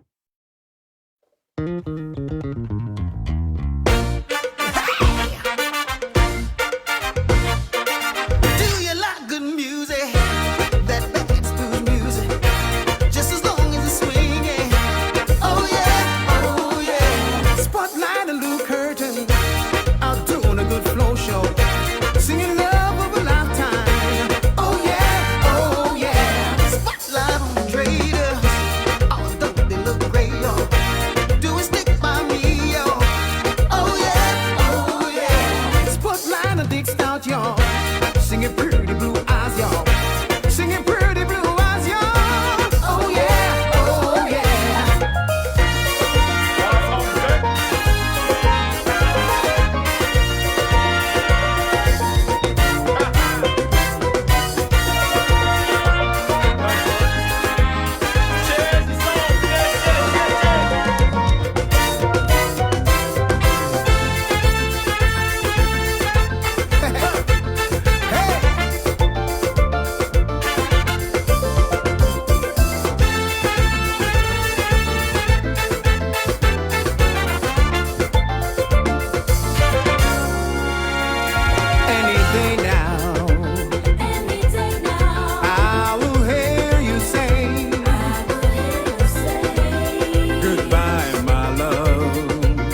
same way until I heard him say, hello there, baby. I hope you miss me. I hope you know I love you. And I said, I love you too. Not gonna be your standby love, your standby love, your standby love. I'm not gonna be your standby love, your standby love anymore. I heard that you are telling your friends that I'm your standby love. You say you got me where you want me. You use me every time you want to. Knowing how much I go through with you, I know the rumor can't be a lie. So you better start looking for a new standby love, 'cause the one you had just walked out.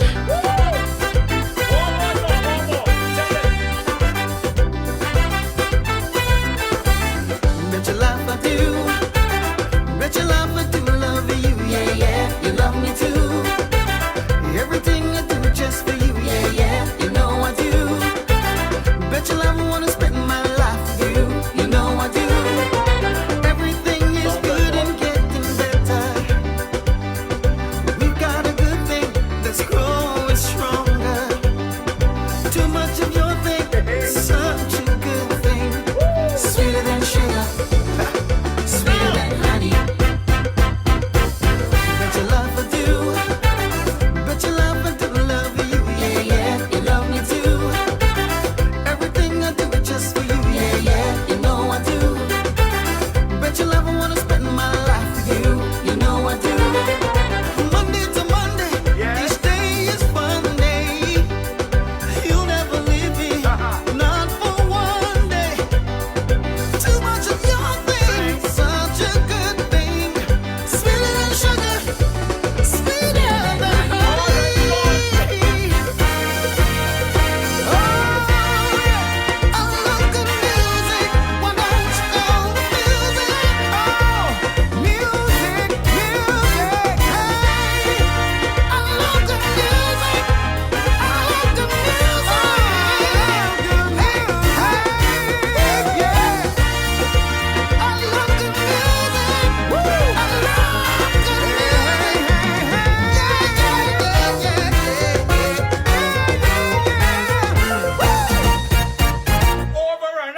Yeah, brother Astra, I hope you enjoyed that song. Love you, my brother. No hard feelings. I understand the truth hurts. And I know you did not pen that song yourself. And maybe after hearing it week after week after week now, you realize lyrically it's strong and basically it's hitting home. And I'm pretty sure you didn't make that message to me on your own. I'm pretty sure there was some kind of influence behind that for you to send me that message. But you know, I am the kind of person I always value friends, value family, value peace, you know, and stuff like that. So to keep peace, I know that I can play the song, you know, you cannot stop me from playing the song. But for peace in the valley is your song, is you sing it, and I will not play it. But if somebody else send me a Marvel Bankruptcy song without your voice, and I'm going to play it. So I do not know if anybody out there want to go and speak to Pension and sing over the song. Send it back to me, I could play it. But the one with the King Astro voice in it, I will not play that track. But you know,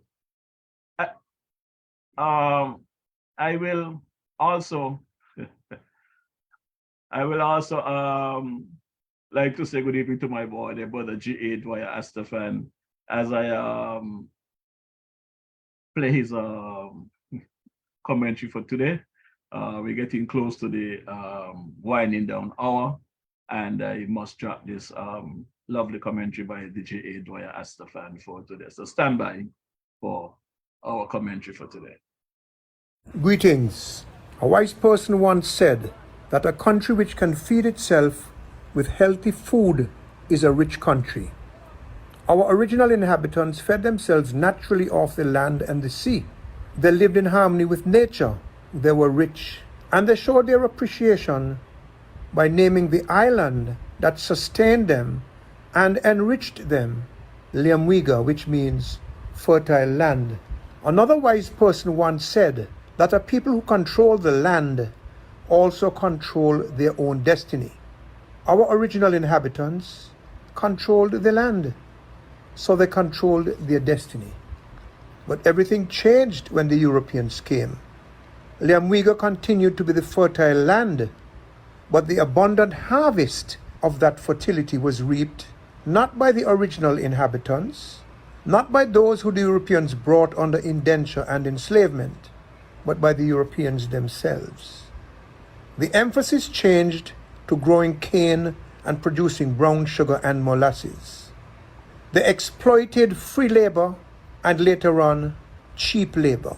The sugar and molasses were shipped off to England to be processed and sold at massive profits, most of which profits never entered the economy and pockets of the people of St. Kitts.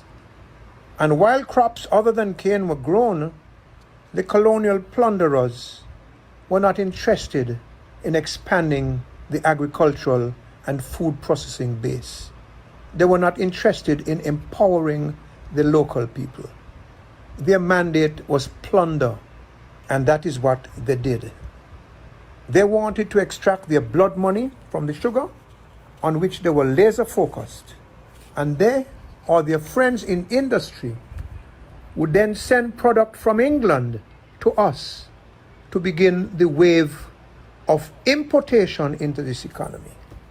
So we send up the sugar and the molasses, they refine the sugar, turn it into white sugar, bleach it, which is not healthy for you, send it back, people sell it at 3 times the price of the brown sugar, market the molasses in the United Kingdom and elsewhere as black treacle, a health food, and they make all of the money. And we help them make the money, but we get nothing out of it. We became a one-product economy and a heavy import economy. The locals were no longer rich. The Europeans controlled the food supply. They controlled the land. They became rich. They controlled the destiny of the people of this land, not the people themselves. And the food import bill increased as lands lay unused and local fortunes were missed, while foreigners laughed all the way to the bank. That is how the system worked. But we got internal self-rule in 1967 and independence in 1983. And while there is no doubt that the Bradshaw and Southwell administrations of the 60s and 1970s made commendable efforts to increase local food production, including the historic acquisition of the sugar lands, the effort was not sufficiently sustained in the decades that followed.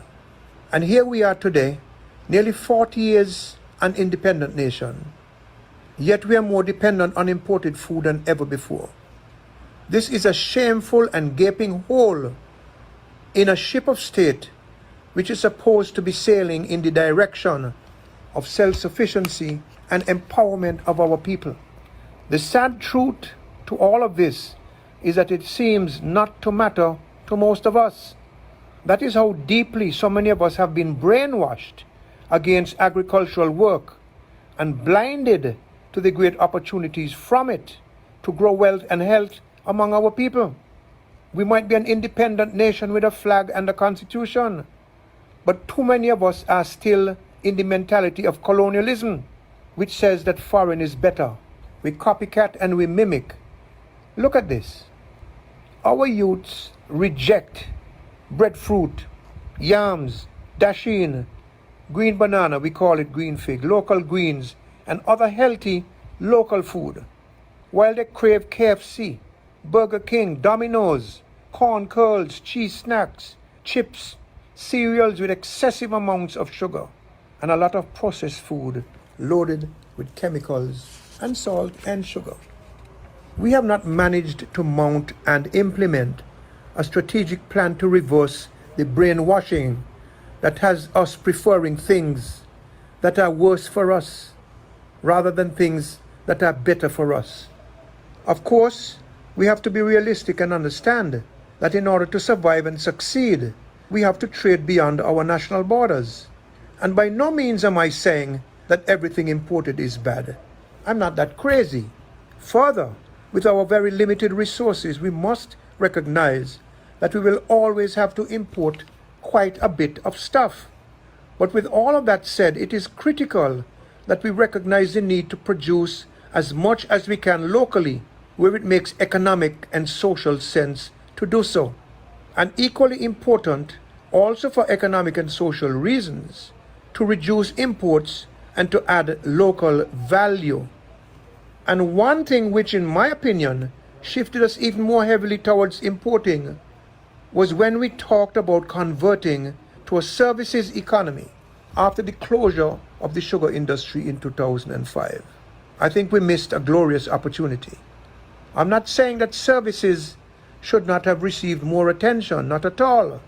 But again, we missed the boat in 2005 in not taking agriculture and food processing to the next level. And so it went. Now here are some figures for you.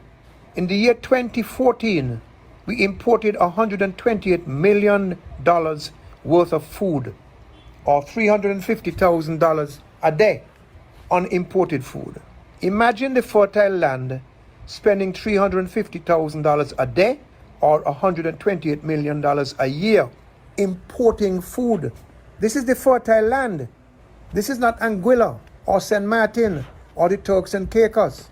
This is the fertile land, St. Kitts. But it got worse. In 2016, the food import bill was $189 million, an increase of over 48% on the 2014 figure, which means now that we were buying $517,000 worth of imported food every day, or $22,000 worth of imported food every hour, 24/7. The fertile land and our farmers and fishers have not been getting a fair chance. We have not been giving ourselves and our children a fair chance in terms of health, in terms of empowering our people and helping them to create wealth, and also in terms of financial and economic well-being of the country as a whole. We can't blame the Englishman for this. 56 years after getting internal self-rule and 40 years of independence, we cannot keep blaming the Englishman for the fact that we have been making and keeping ourselves poor and running our affairs unwisely. For the record, while I'm giving you these figures, I must advise that the food import bill increased dramatically under the leadership of Dr. Timothy Harris, rocketing from $128 million a year to $189 million. And in his last year in office, 2022, the figure was $197 million imported in that year, 2022, imported food, $555,000 a day.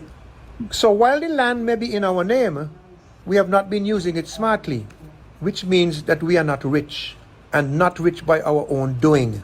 Let me ask you, is it wise for us to make ourselves poor and to do that in our own land, which is known as the fertile land? Is that a wise thing that we are doing? Now, our agriculture minister has told us that we and our CARICOM partners have committed to reducing imports by 25% by the year 2025. I would like to see the signs of that happening. Has the minister met with the farming community? Have they discussed and strategized to get this reduction in imports that we are hearing about? And while we are talking strategy, I want to thank the government and people of Taiwan for awarding more scholarships to our citizens than ever before, and at the same time to encourage our agriculture minister and his colleagues to seek more agriculture-related scholarships in Taiwan, and also to have Taiwan hold our hands in becoming more food and food processing productive in this country, so that we may grow more wealth in the country and reduce food import and reduce our food import bill in the process, thereby creating wealth for our farmers, fishers, food processors, and throughout the economy as a whole for all of us. So today it is about food import and the fact that we are missing the boat through our own fault. If you control the land and you can feed yourself, you're supposed to be rich. We control our land, or I believe we do, and we should be able to feed ourselves. But we're not behaving as if we do control the land or as if we can feed ourselves. So we are poor and making ourselves poor as we celebrate by buying all of this foreign stuff, the fast food, the quick stuff that makes you sick, and all of these bad things. So let me call on you humbly and respectfully and tell you that we're going down the wrong road. And I'm calling on the Minister of Agriculture and his colleagues to provide the guidance and the partnership and the inspiration to help place us on the right road. 2025 is coming up soon, and the minister promised that he will get us a 25% reduction in importation of food. Well, let us see it happen. But importantly, more importantly, let all of us make it happen. Yes, I want to thank my boy there, the Honorable J.A. Dwyer Astafan, for his commentary for today. Very, very informative, very touching, and needed at this time. At this time, I want to reach out to a brother there across the Narrows there, my brother Glendale Herbert. Good evening, sir. How are you doing? I'm well, Jeff. How are you? Man, it's good seeing you again. I love when I see a prestigious face pop up on my screen. Thanks for the props, man, but I'll send you the check in the mail, okay? Somebody asked you this is something nice, right? I know you have been here before, but as usual, as you know, the program has been going by leap and bounds, and there are new viewers online weekly. So if you can just give a quick synopsis of who is Glendale Herbert, and let's jump into some information. I know you have something to report. Well, I'm just a simple gentleman here in Nevis who pretty much attempt to follow what's happening here on the ground for the most part, and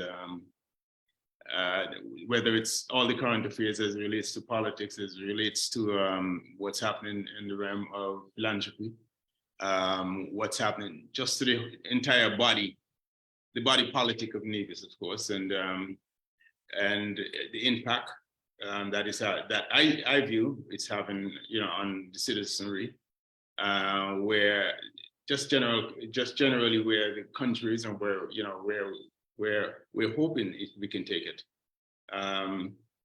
So for those who don't know me, again, I'm from Nevis. I was born and raised here in Nevis. Of course, lived some time abroad, went to school abroad in the United States, and involved myself in business there for a good while, and I'm back here for the most part here in Nevis.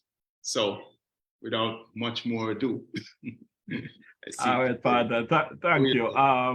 Thanks for your short brief. Not introduction. too tough. I just don't want to get into all the other stuff. All right. Well, brother, I know today is my birthday, a special day. Happy birthday. Happy birthday. Thank you, sir. I listen, in church, in the old Anglican church, they genuflect, but I wouldn't go that far. I'll just bow. Gentlemen. yeah, brother. But today I feel very special because I know from the NRPN, something have taken place earlier. First thing this morning, I received that link where Sister Cleone Stapleton Simmons decided she now become an independent. I'm quite happy with that. I think that shortened some of the work that the NRP would have to do to move forward.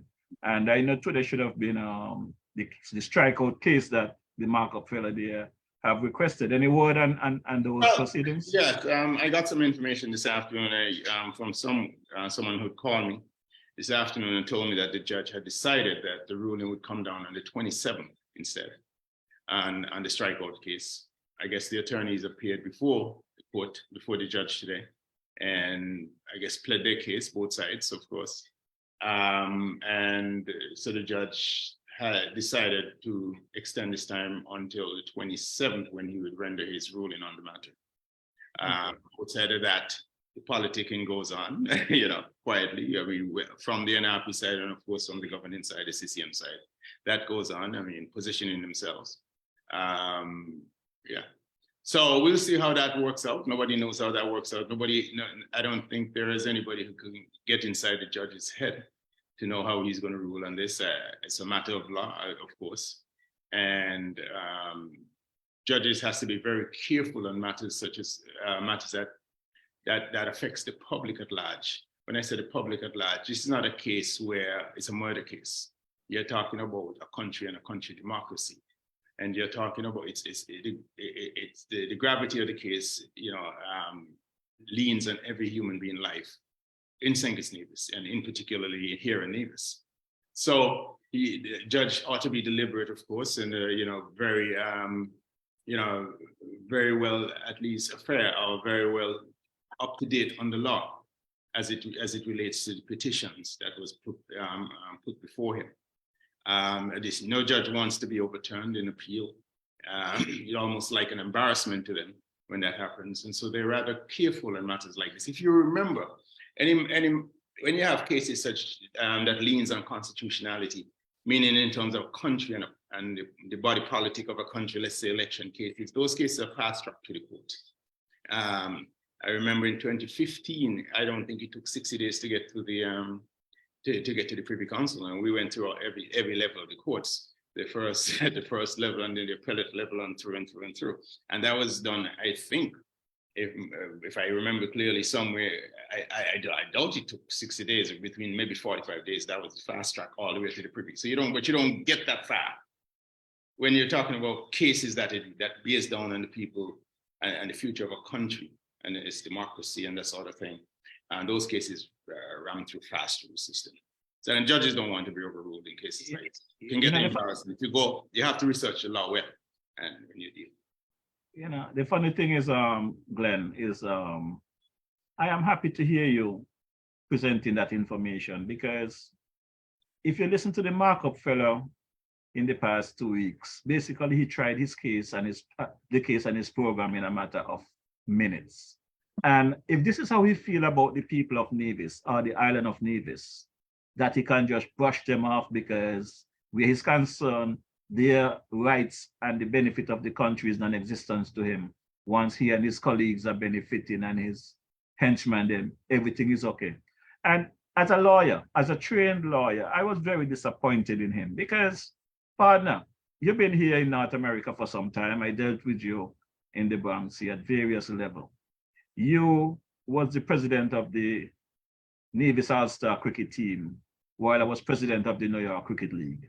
Correct. And I sure you realize when I deliberate at meetings as the president of the league, when some guys try to use certain benefits that them and I were friends, even members of my team that violated the Constitution and the bylaws, you're not dealt with everybody with the same stick.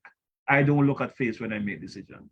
So when I listen to this man, the way that he's constantly belittling the law, belittling these cases that was filed, belittling his constituents, because whether Hensley Daniels supports the NRP or the CCM, he's for us a division. He's for us a citizen of St. Kitts Nevis. So when you're going to be the leader of a country, and you're going to be cussing any of your citizens on social media like that, partner, you're not fit to be a leader. And at the end of the day, I am quite disappointed in the whole situation. Now, for me personally, where we are right now, I said it earlier in my program, with the development of what's taking place in the NRP, I know that naturally, if the judge's decisions come down as elections have to be recalled, I know we're going to be I believe that we're going to be heading into a full-blown election.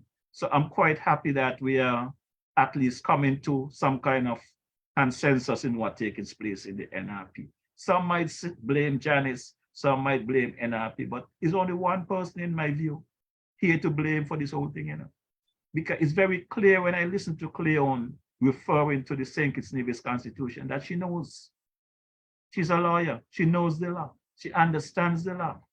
So why are we here? So I try not to get you guys too caught up in the politics because I don't want nobody beat up on you all after you leave this program. I know you're there in Nevis and things happen. But I appreciate you bringing that piece of information because folks have been messaging me, asking me what's the status of the case today and what's going on. But I know it would not be an open and shut case where a judge going to come on the same day and render a decision. But that's the impression they received from the markup fella. So everybody was looking for some kind of, not everybody, but some people was looking for some kind of outcome today. Well, that's you know, the case has a lot of gravity to it because it determines the way forward in governing a country for the next 5 years. And this kind of case, these sort of cases are not dealt with lightly. They're dealt with, you know, the gravitas that ought to be bestowed upon cases like this. Now, as to the matter of the NRP, and you mentioned Mr. Brantley, position in terms of speaking about the case on his program. Mr. Brantley, he does have the right to do that. I mean, once the case is on, a lot of times judges would put a gag order on these sort of things, where you can't really speak about the pending case that's ongoing. I don't know if that is in place now, but generally the gag order sometimes a place because again, you try the case in public, you know, in the court of public opinion, but at the end of the day, the judges make decisions, and judges are not necessarily in a silo by themselves. I mean, they live in a community; they will hear things. You see what I'm saying? So, and the reason why a gag order is normally placed is not to bias the decision, or the pending decision, or in terms of, you know, having, you know, a potential jury swing this way, but this one is not in front of the jury either. It's a judge. Yeah. but Glendale, I do not want you to misunderstand, misconstrue the viewing audience, misunderstand what you are saying or what I'm saying. I am not saying that the markup fella does not have the right to speak about the case. I am saying he don't have the right morally to get into the matter of the case so in depth as he did on his program, basically reading out the charges that was laid by the various candidates that filed the petition. That right. Is unethical. Yeah. I mean, I wouldn't desist from the point that it can seem a bit unseemly. Not a bit, Glenn. It is unethical. He knows better. Yeah, it can seem that way. You see, when you all come on this examination. When you all come on this program, right? I don't want us to get into an argument. I want us to call a spade a spade. I'm not into the balance wheel here. Is either it wrong or it's right? You have been around enough. I know you do a lot of work in New York, and you have heard even police. They approach the podium where newscasters ask questions, and they cannot speak on the matter because it's before the courts. Right. It's unethical, straightforward. Yeah, like I said, and generally the judges put a gag order on these things. Well, you don't need to put a gag order, Glenn.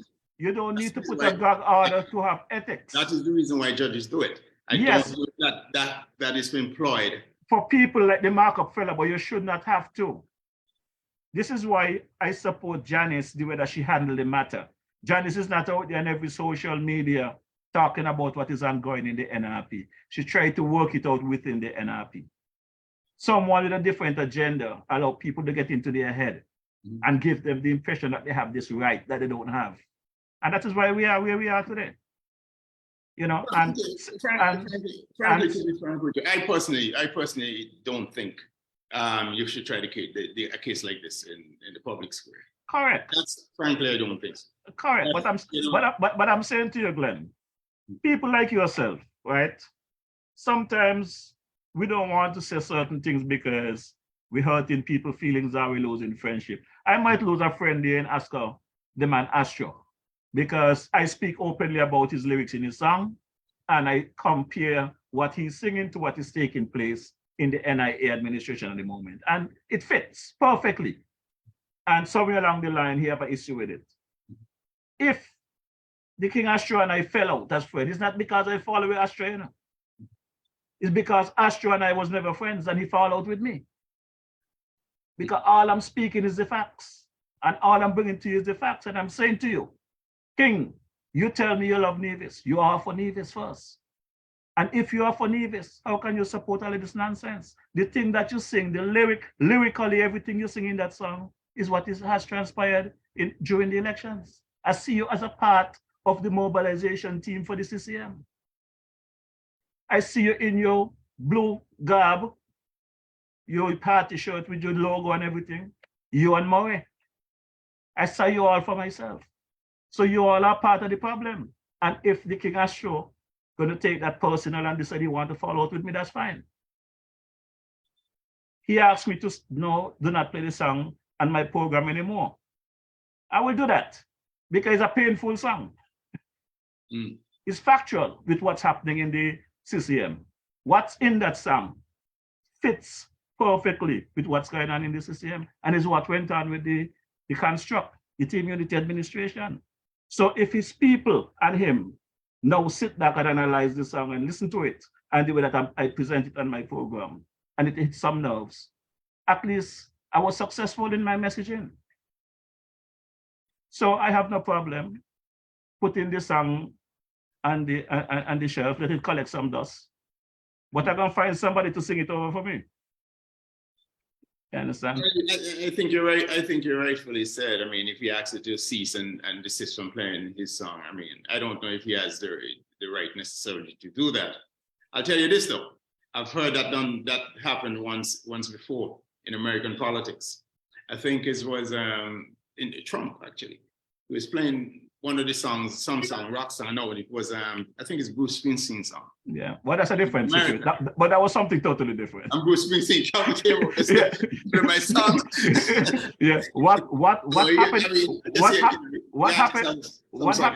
happened in that case is that they did not appreciate their song being used in that way because they know the president was not doing right by the citizens of the US.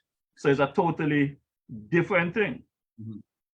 I am saying your party was a part of the triangular concussion, the Team Unity Administration, People's Action Movement, PAM, led by Sean, the People's Labour Party, led by the Farmer Hub, and the CCM, which led by the Marco fella. And you came out singing about the situation, but you seem to forget that youth party, the CCM, was a part of that concussion. So all I did, the good DJ that I am, if I must compliment myself, I tried to send the message. I always tell people the message is in the music. Yes, I am the music messenger. Remember back in the days when I used to be an LIB, another thing up here, I would say, this is DJ Morrishaw, your music messenger. Yeah. Because I try to tell people, I know you all love to dance and wind up and listen to the bass line, but please listen to the lyrics. When I play our song, listen to the lyrics. They say art imitates life. Correct. So you may create a piece of art, but you create a piece of art, the formula by which you do it comes from, the texture of it comes from life, a life experience. So it doesn't apply to just one situation. So if you write a song and you intended it for one situation, my God, it can be, that can be interpreted for a number of different life situations. You may not listen to it, but art imitates life. Suppose I give you a joke, Glenn. That song was sent to me by the King since back when he released it first, whether November, December back there.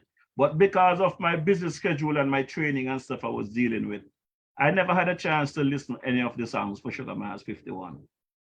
The very first time I heard that song is when I sat at the Calypso Finals. Okay. And I was sitting right behind this lady who was an advisor to the Farmer Hub. She was sitting ahead of me.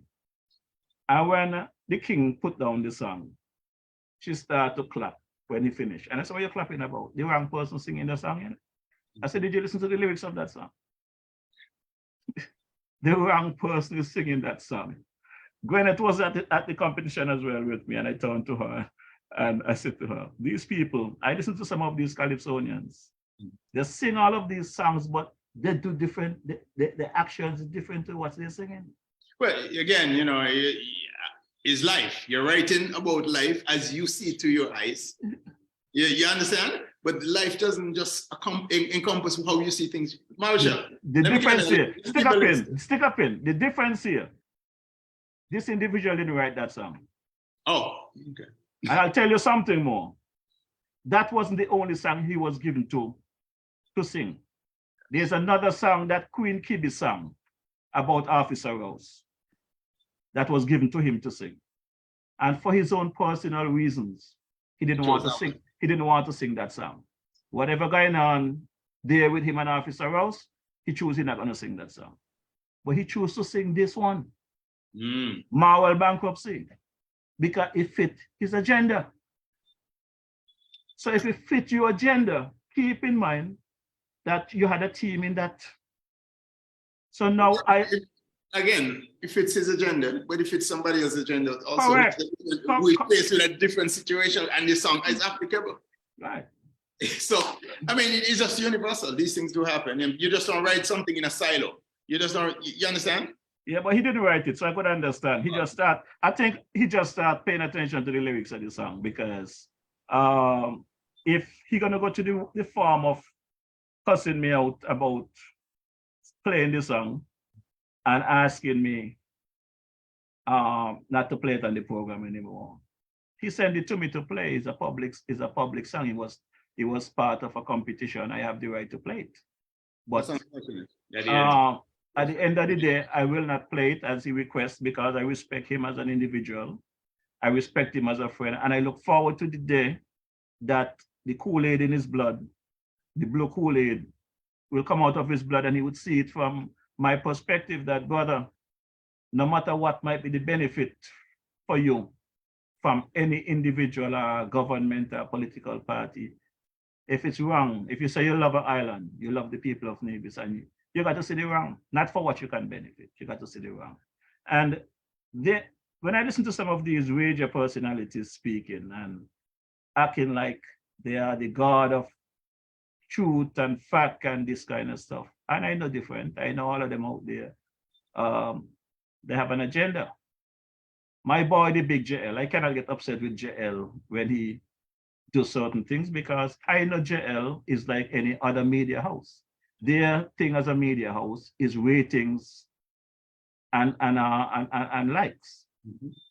And if they don't have ratings, they might as well close down their station. So they would not go out there and do certain things because that is how they make their money. Right. You know, so I don't have a problem with JL, but the announcers and the station, the announcers, including himself, when you're going to be speaking to the general public, you got to really try and be as factual as possible and try to be balanced. You cannot bring your friendship to choke and the people of St. Kitts Nevis because DJ Morrishaw ain't gonna stand for it. So the big issues of the day, I guess, is the speech that was delivered yesterday by Ms. Simmons. Yeah. And earlier, before I came on the program, I listened to some of the things you were presenting.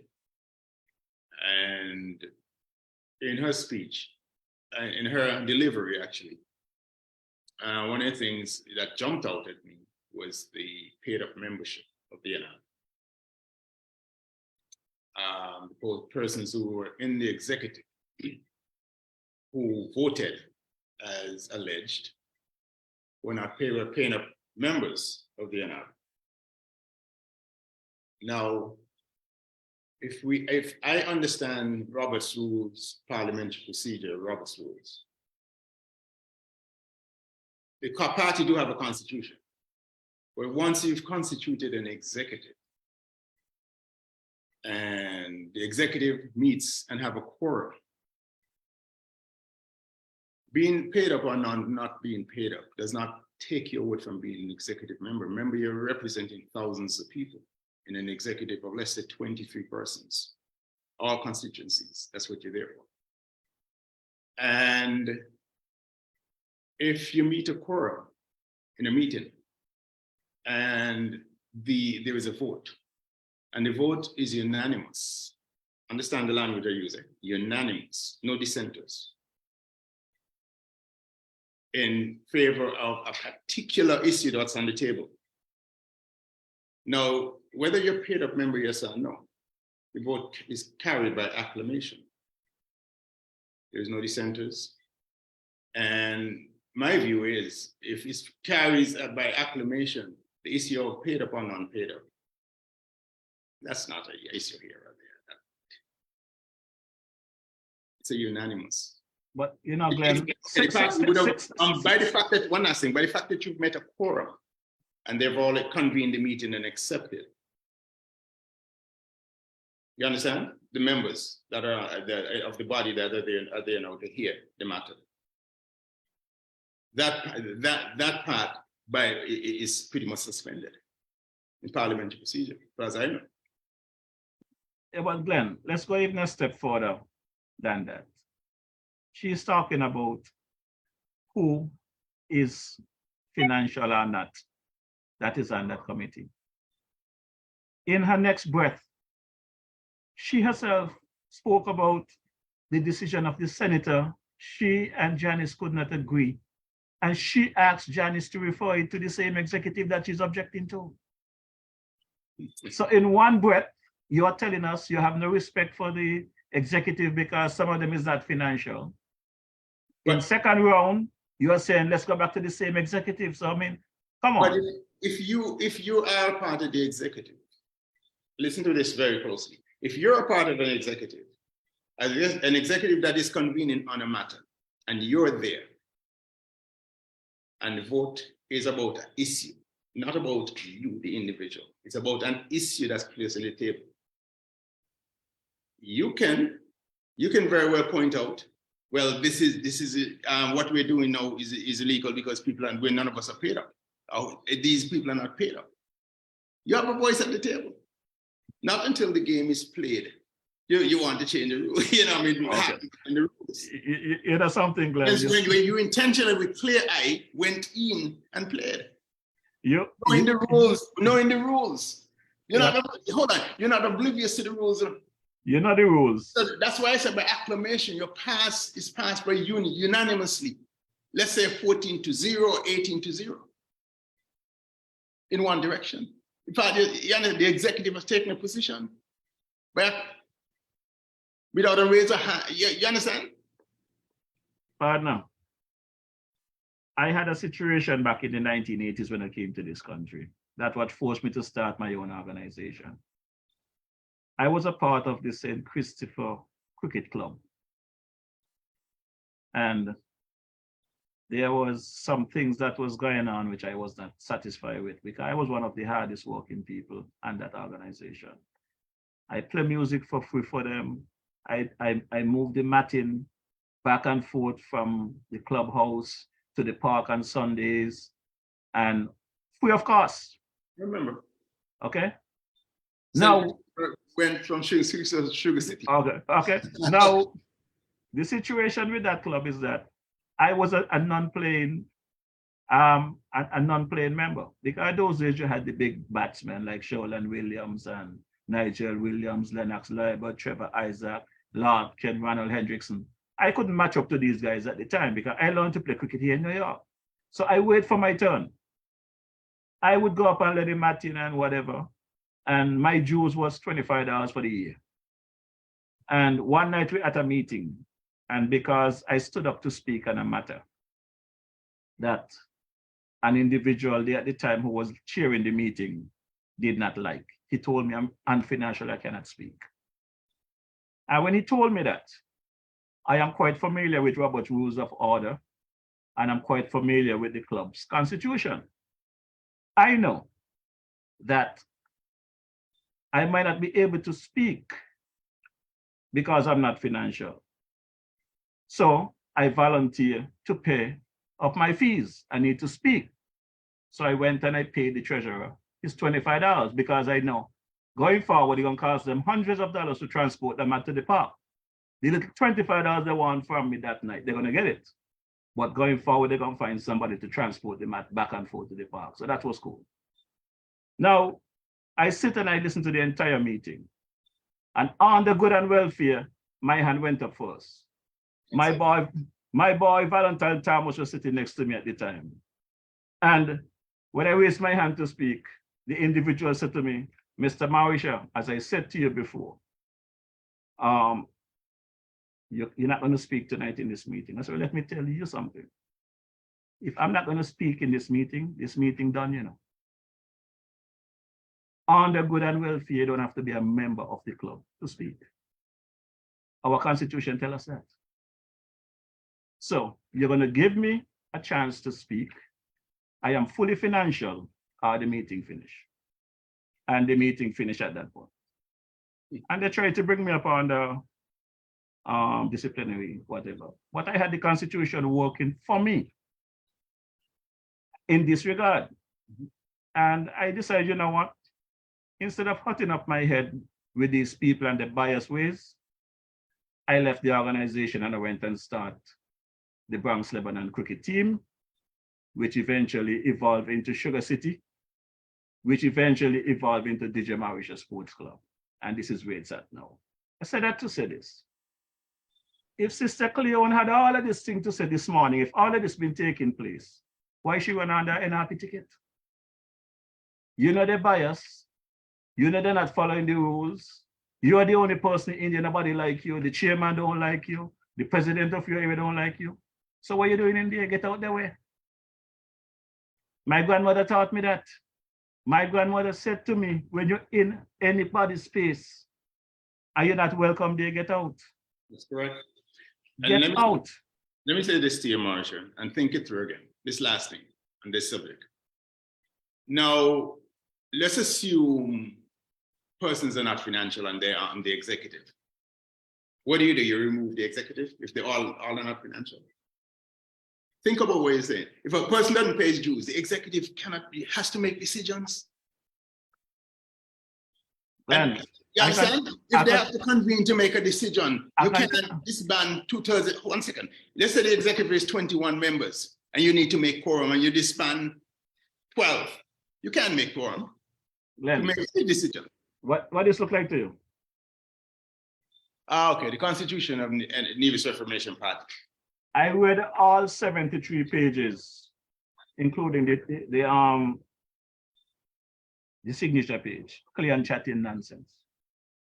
I am also familiar with the Constitution of St. Kitts Nevis. And at her convenience, she wanted to change the wording because she referred to the St. Kitts Nevis Constitution as the Constitution of the land, the law of the land.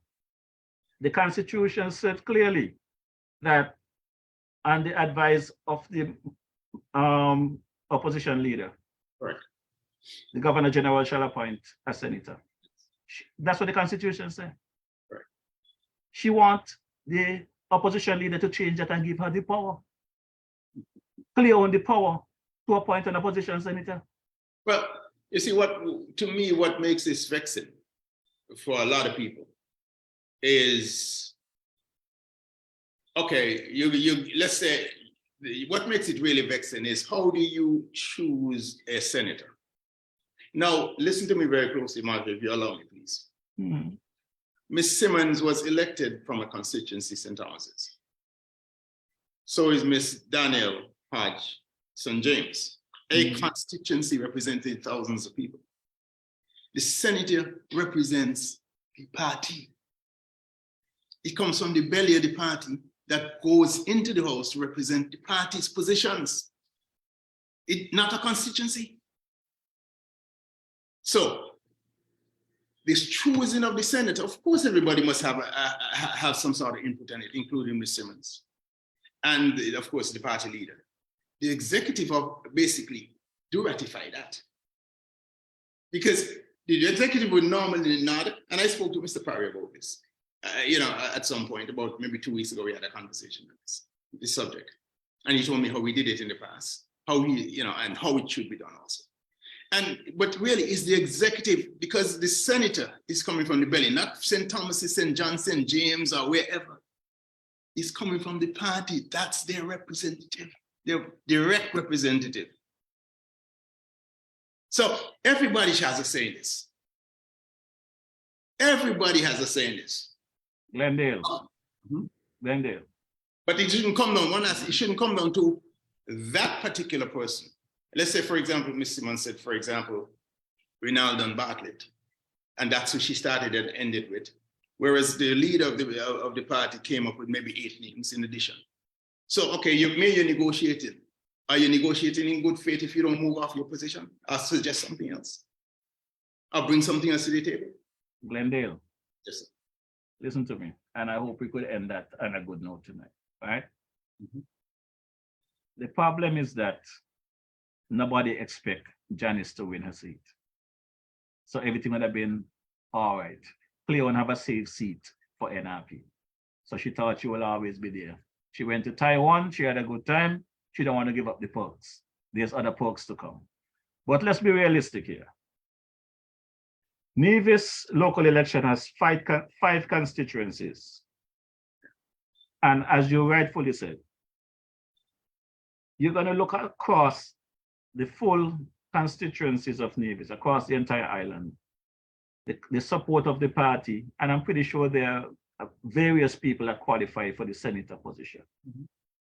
And that conversation will come down to the constituencies nominating people that they would like to become a senator, down to the executive making a decision, down to the leader of the opposition finalizing which person she wants. You play cricket, Glenn. Yes. You select a team of, in our luxury in New York, Van Cortlandt Park, sometimes we call them 5-9. But let's say you pick a 12-man team. Yeah. It comes a time where you're going to have to drop somebody. Of course. Right? So who's going to make that final decision of who's going to sit down? Generally the captain.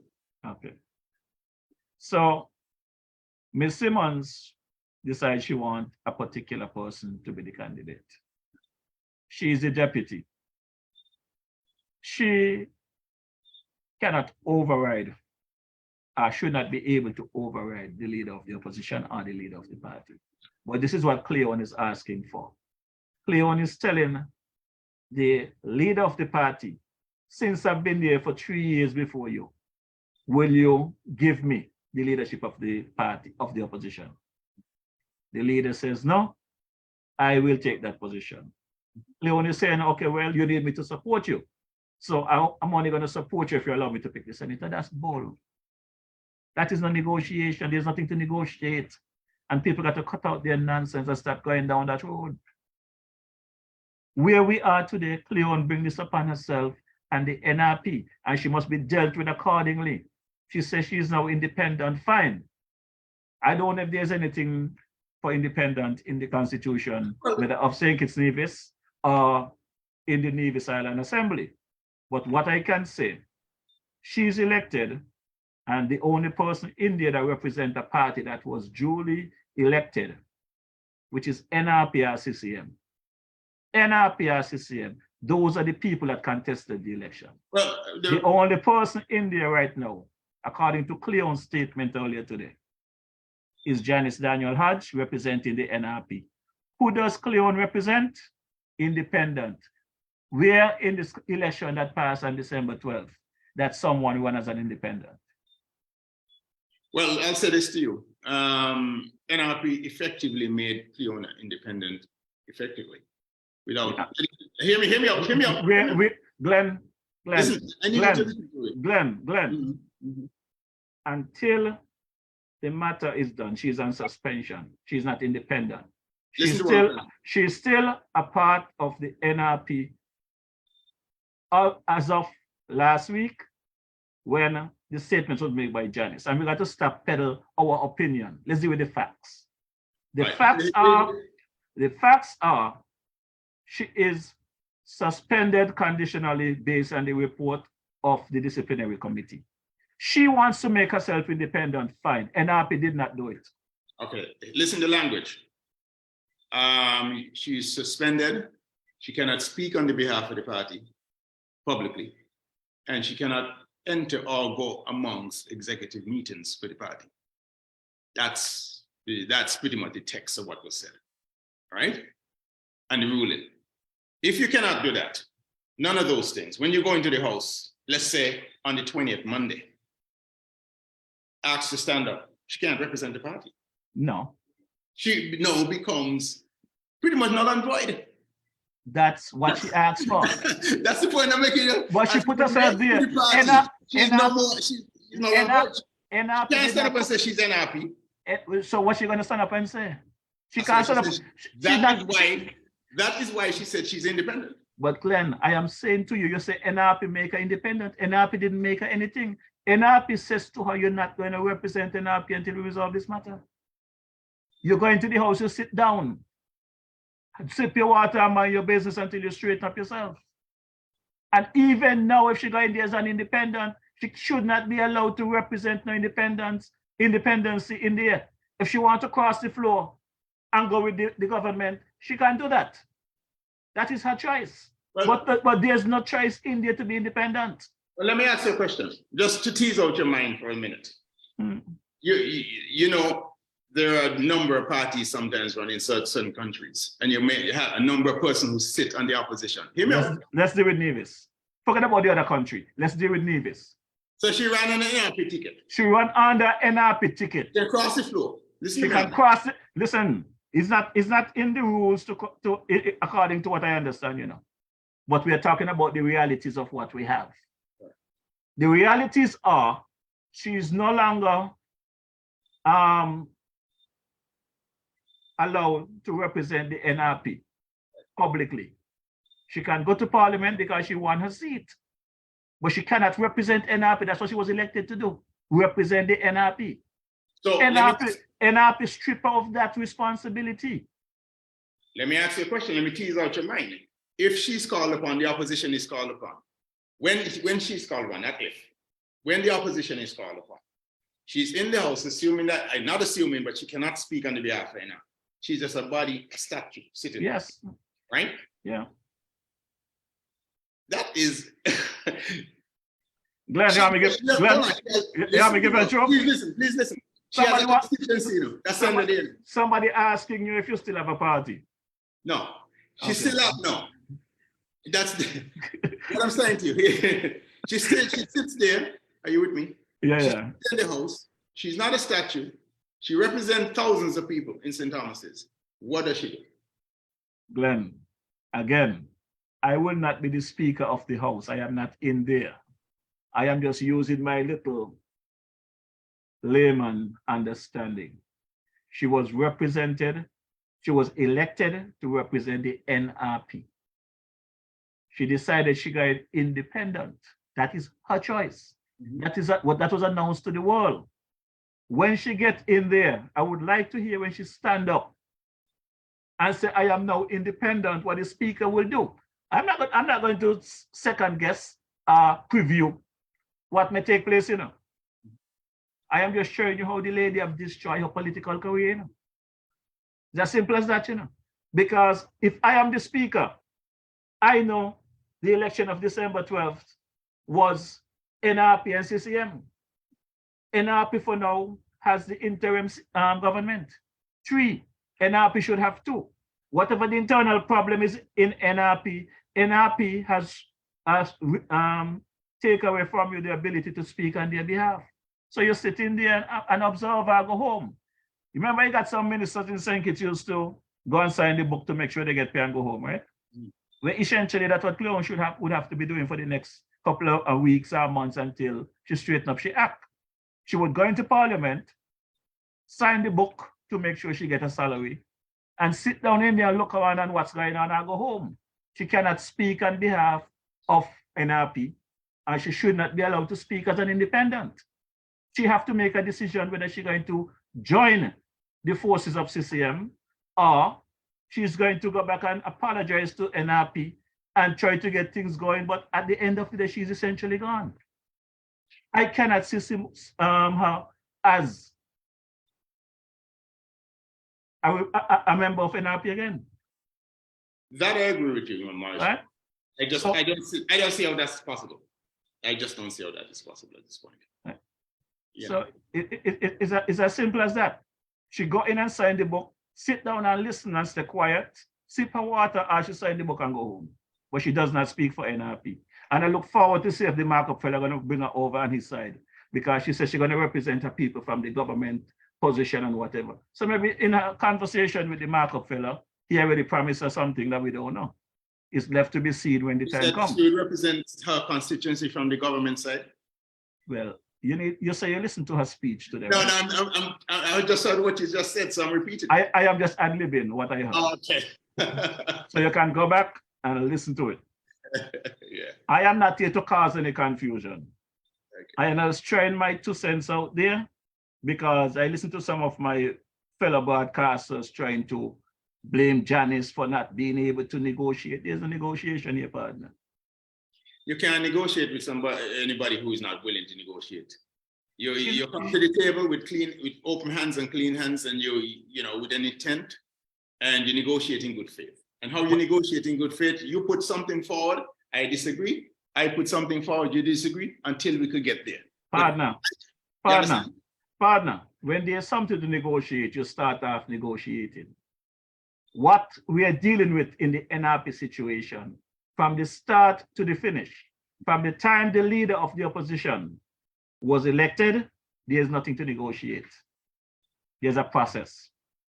But in practical, Morrishaw, based on, you said what's happening in front of us, what really took place was a set of negotiations, regardless of what you're saying. I know I understand what you just said. And they start off wrong. If they were negotiating, they start off wrong. They should have never engaged in any negotiation. But it's never too late to acknowledge you're going on the wrong road and pull back the chain. That is correct. Because I understand Janice, a quiet person trying to make peace and trying to hold the party together, but Cleone would have never satisfied until she gets what she wants, which is the power of a leader.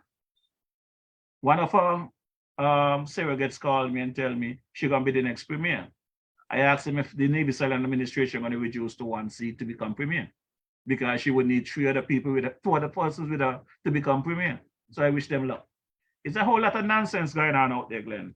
And I don't really want to call names, but I am very surprised at some of the people who I thought supposed to be sensible people chatting the nonsense they're chatting.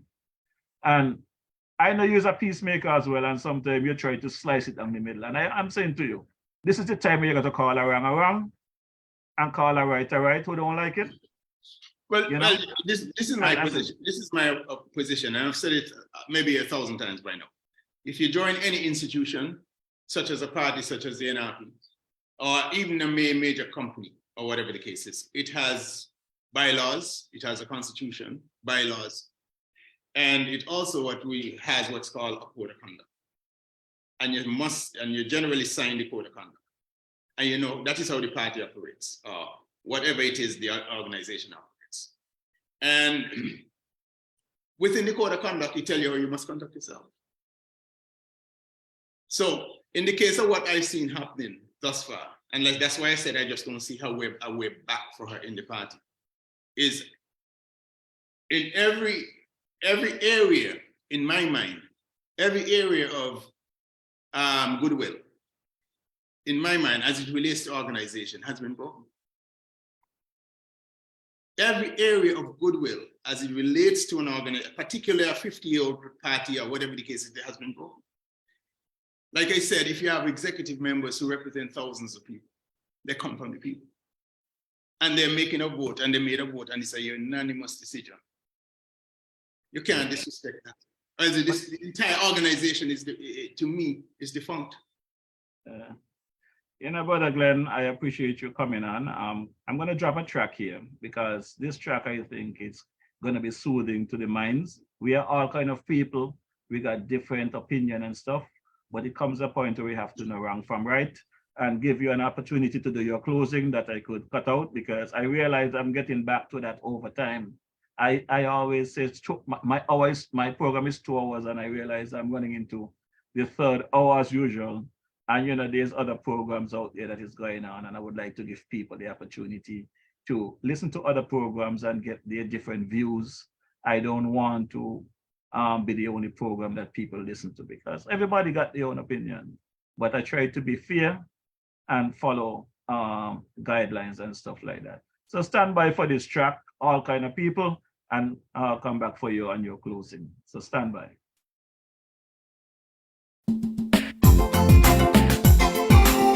Yeah, man. Glendale Hubbard, rocking with JefroyMorrishaw out this evening. One of our scholars.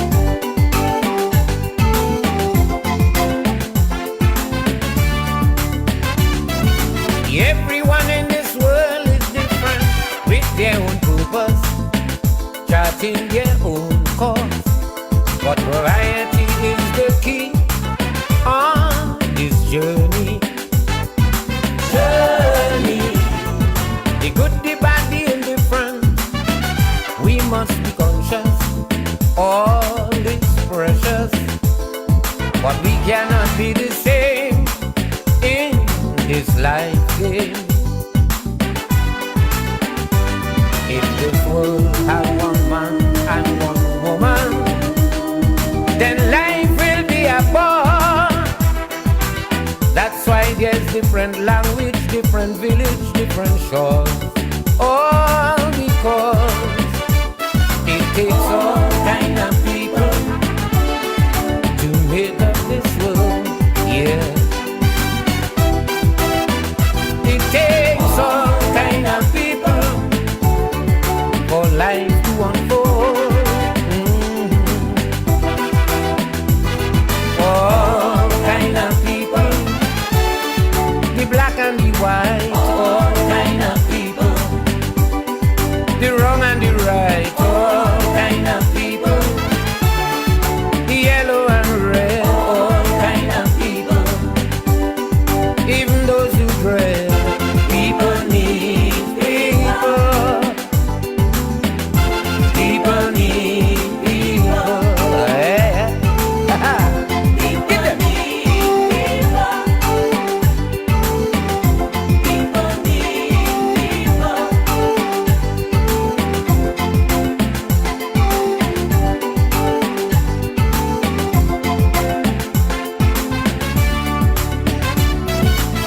When you look upon your fingers, you'll find it's natural, all are equal.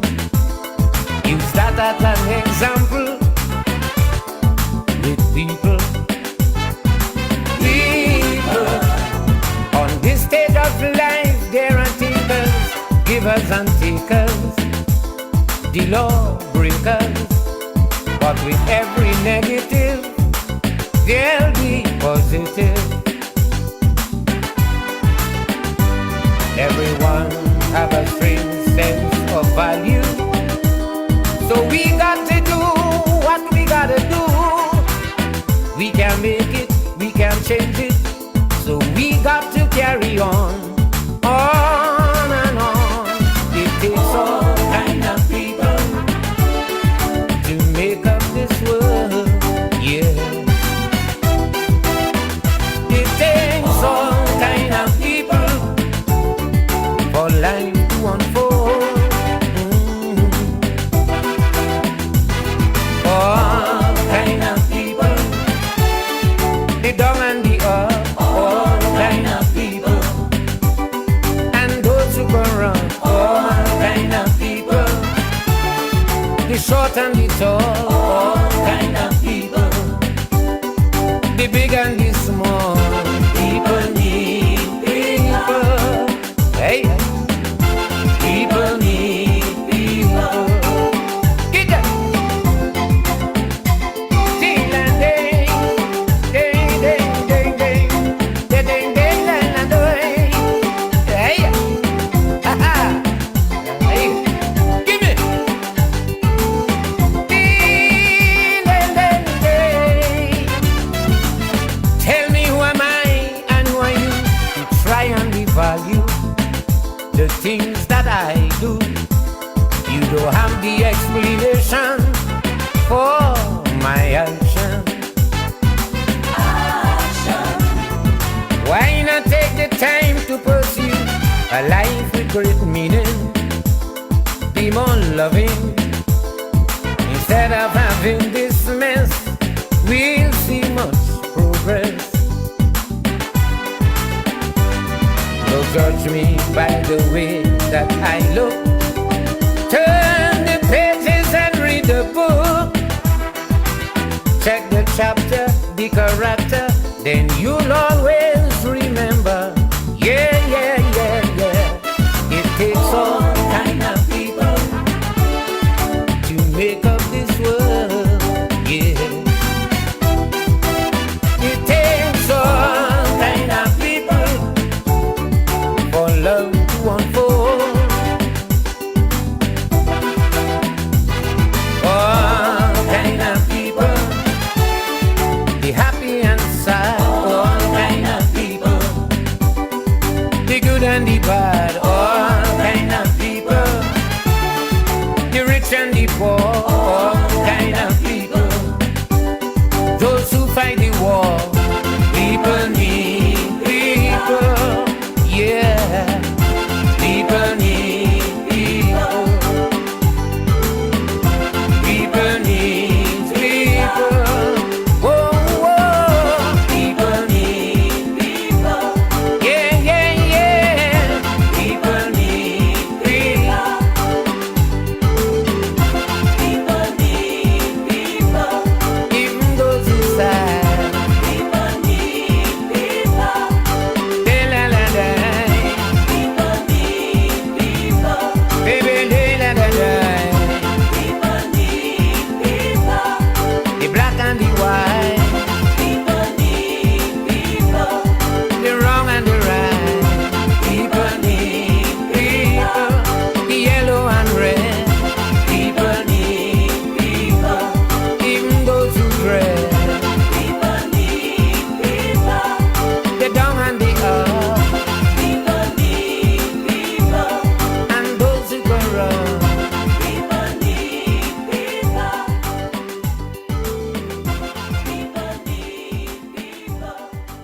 The Song of the Man Baron there, written by Winston Devine. Yes, Brother Adrian Berry, thanks for logging on. You know, in times like these, I have to dig deep, deep, deep into my archives to find songs with message that hope will soothe the mind of our people and make them understand that it's all about all of us people, all about the nation. As our motto says, country above self. We have too much selfish people amongst us. And you cannot come into an organization and say you understand the policies and procedures and at your convenience you have a different agenda. It's just unacceptable. Yeah, Brother Glendale, your final thoughts, my brother. You know, what really I think is the most unfortunate thing about this entire affair is that for 5 years, for the next 5 years, assuming that this persists and, you know, and the government stands as it is, the opposition, there's not going to be an opposition in the sense that you have the office of the opposition. What I mean by that is that you don't have a support system, such as prior to this election, you had the office of the opposition, and that's supported by the NAA or the budget, by the budget of Nevis, the Nevis Island administration. You're not going to be able, generally, what that in that budget, some allocation like $180,000 per year is allocated to that. And when I think we looked at the last budget, the last couple of budgets from 2020 forward, and that works out to be like $16,000 a month. That goes to the opposition. You're not going to have all that. So the opposition or the oppositions, however you want to frame it, does not have the support to support the community outreach, and that sort of thing. So the people are going to be ill-served. The masses out here are going to be ill-served. They don't have the support, the economic support, the outreach, the ability to outreach, the ability to do things in the community. And that, to me, is unfortunate with this whole debacle. Nobody is focused on that yet.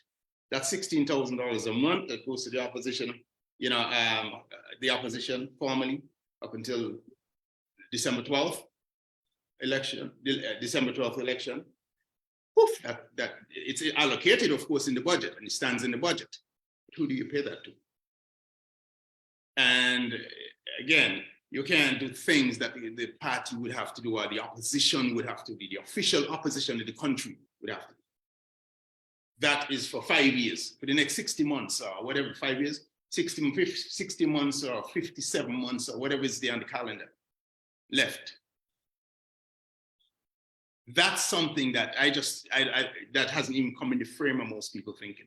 And that to me is the most unfortunate thing, the biggest harm that's done to the public, the community at large, to these actions. So again, you can't operate in a silo when you're doing things. You have to think outside of the box and in so many different ways and how your actions are affecting people day-to-day lives. Glenn, to respond to that segment of your closing, our good friend, dear sister Cleone, love to use the word holistic. Correct. I don't look at the situation one side or the other. I look at it in a holistic view. My first approach is this. I look at this current government as an interim government. That first and foremost, you just reported to me that we're going to get some kind of response to the current matter today and the 27th of February. I have patience. February is my month, the best month of the year to me, right? So I'll wait until the 27th. We're not going to stop our work. And I say we, because I consider myself now, when I put myself into a fight, I am in it all for the full make of it. So I consider myself an honorary member of the NRP until they make it legal, because according to Cleone, they have to follow the Constitution and make sure that I get my status. So I appoint myself honorary member of the NRP because I'm going to fight for right. And any one of them doing wrong, you're going to hear me call them out here in this program. Whether it's Cleone, Janice Daniel Hodge, or the other candidates, or the chairman, you're going to hear me call them out here in this program, right? So let me put that out there. 2, effective immediately. NRP has a responsibility to start mobilizing its people in that constituency and in Nevis on a whole to get that lady out of that seat and get a new candidate by way of a by-election. The people put you there under the guys that you represent in the NRP. You took yourself out and say you are an independent. NRP has a responsibility to go back to the people and ask them if that's what they want in that constituency. There's work to be done. There's nothing that is impossible. NRP have its work, and this will show the backbone of NRP, whether they're really a political machine as they think they are. Because no one person should be able to hold a party hostage and deny them of their rights to the opposition funds as you speak, or to affect the communities that should benefit from this. So I look forward to having that conversation with the NRP people. This is apart and separate from the case that is ongoing. They need to fix that problem now. But again, I totally agree with you. And again, I'm making the point I'm making here is so many people are being abused by this entire act, this entire situation. Yeah. Because the constituents of St. Thomas in terms of representation would be affected. The general, all 5 constituencies, 1 through 5, is going to be affected from a correct. Thousands of people. Correct. So NRP have the work to do. Right. So carrying things forward or affecting things is, I mean, it's just a mess as it relates to how the people are injured, the masses are injured. I mean, the money that comes to the opposition office is for outreach. That is to do things on the behalf of the opposition. But partner, you're on the right track where that is concerned. But I just want us to understand where this thing starts and where it's at. You want to blame leadership. If you got somebody who is not willing to cooperate and follow the rules, then nothing you can do about it. That's why you got prison out there. People commit crime knowing it's a crime until they get caught. If they don't get caught, they continue to commit that crime. Right? So at the end of the day, Cleone has dig her grave. The NRP have to do what they have to do and give her the proper funeral. I'll attend the funeral. As a matter of fact, I'll carry it live on this program. Right? But NRP now have their work cut out for them. the executive and whoever membership and whatever the Constitution allow them to do, she declares as independent, they got to move forward. What will happen at the next assembly is left to be seen. I will be guided accordingly and see what the arguments will be, what the speaker allow, what the governor allow, and we move forward. But at the end of the day, this matter will be resolved.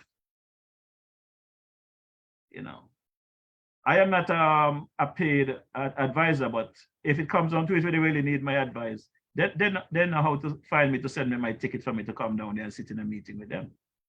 Because I call a spade a spade. And this matter must be resolved one way or the other. No one individual must hold the party as hostage. And the only person that has the problem right now is Cleone. She just have to go. There's no way back. So if I interrupt your closing, I'm sorry. To continue. Believe me, I'm in full step with what you're saying, and I think what you're saying is spot on point. Because again, the people, once the people have been injured, and you know you're a representative, if your main thing is to defend the people's agenda and to protect the people, and if you're unable, if you don't have the resources, the opposition, there's no opposition. You know, we need the opposition in Parliament, of course, because if you have an opposition, it holds the government feet at the fire at ransom. And if you have more numbers in the opposition, it's even better because you're speaking off the same page. So the people in general are being disenfranchised. Well, the situation before is either one or two things. This person either does not have a sense of understanding, they was put there to do a job, and they did their job, and we are where we are. In the meantime and between time, I just want to remind the online viewership, next week, our Honorable Prime Minister should be here with us for a few minutes, giving us some updates. I look forward to that conversation. Until such time, I'm going to drop the unofficial national anthem as we bid you good night. And I hope that the conversation that I had this evening throughout the broadcast, whether during the time by myself or with Brother Glendale, helps. And I know Glendale to be someone who is sensible and know wrong from right. So I always look forward to having that conversation with him because, you know, I have been there. I've seen some folks try to play the peace guy, and I am someone who believes wrong and right, straight down the road, you know. So I want to big up my boy, Trevor Carbo, Linus. How are you doing? Well, I look forward to coming back to Nevis to get some goat water there from my boy Carbo. Which area there Nevis Carbo's places? You know the area? Oh, it's in Fountain. No, St. James. St. James? Yeah. All right. That's Janice's constituency she represents. I wonder if he forget to put his business place and phone number in the chat that folks can support him. That gentleman, he really a people person. Took care of my guests during my time there in Nevis. Some lovely goat water, lovely green banana and steamed fish. Everybody enjoyed themselves. My cousin there, Ken, from the Virgin Islands, and his wife enjoyed themselves. Sister, my mascot, as a matter of fact, visited the Federation, Sister Dorothy, Allen, and Gwyneth. We had some lovely steamed fish and banana over there and some wine, you know, always taking the boys. I want to big up my girl, Sister Muffet Slack, the man Mikey Slack, Brother Jeff Pemberton, how are you doing? Sister Bartlett, Sister J.D. Keynes, Brother Juan Isles, Sister Bartlett, you all hang in there. The NRP will be just fine. You guys have my full support. I'm going to make sure everything is nice with you all. I also want to big up my brother there, Brother Geezer, there in the entrance to the ferry terminal, who does some lovely barbecue, pigtail, barbecue pork, barbecue ribs and stuff there. Check him out there Fridays, a weekend in general, you know. Check out my boy Shango. Also, when you go over on the strip, you check out my boy there, Brother Michael Clark, over at the Jamrock restaurant. Lovely food and that end as well. And my brother there, Marshall's up the hill there from the roundabout in Frigate Bay. Lovely food. Just check out those folks. Continue to support my cousin there, Gloria Hutchinson. Very lovely lady, always giving to the community. At Smart Fit. There's a Smart Fit in the mall there, Nevis. There's one there right on Cairn Street, across from the Walwyn gas station. And one in the old Simaco building on Central Street there, right next to the Skelec. Support Sister Gloria, let her know DJ Morrishaw sent you. Don't forget to support my uncle down there at the Garvey's estate. You can get spaces for wedding parties, etc. Or you just want to take some pictures, check out the Garvey's estate there in White's Trinity area. Also rooms for rental, you know, that's good. And I want to thank Sister Naomi, Sister Hazel Claxton for your continued support, Sister Rosita Pontin, Ivy Carty, Sister Natalie Francis there. I hope you get well soon. Don't forget, this Friday at 8:30, my cousin's funeral there, Sister Olivia, will be at the St. Luke's Church, right on the corner of the 22nd Street and Barnes Avenue. Look forward to you guys coming out and showing support to the family. I'll be there, and I look forward to chit-chatting with some of you guys. Glenn, I'm going to drop the unofficial anthem here of the Federation of St. Kitts Nevis by the late great King Arrow. This one is called Arise, like I always says. Listen to the lyrics, please. I know the music is sweet, but lyrically, if you just take a little heed with these lyrics, you'll be just fine. Good evening to Sister Cora Bennett. Hope you're feeling better. Good evening to Sister Ann Farrell Smith. How are you doing? Sister Tracy Jeffers. Happy belated birthday yesterday. Sister Tracy Powell. Good evening. Happy belated Valentine's. Stand by for the music here. Also, want to big up my sister there, Valicia Maris, celebrating birthday today with me as well. I hope you're enjoying yourself, sister. The man, Aston Williams, how are we doing? The man, Dams. Officer Hendrickson, Officer Francis. How about Sister Kishma, how are you doing? The man there, Dennis. Everything good with you?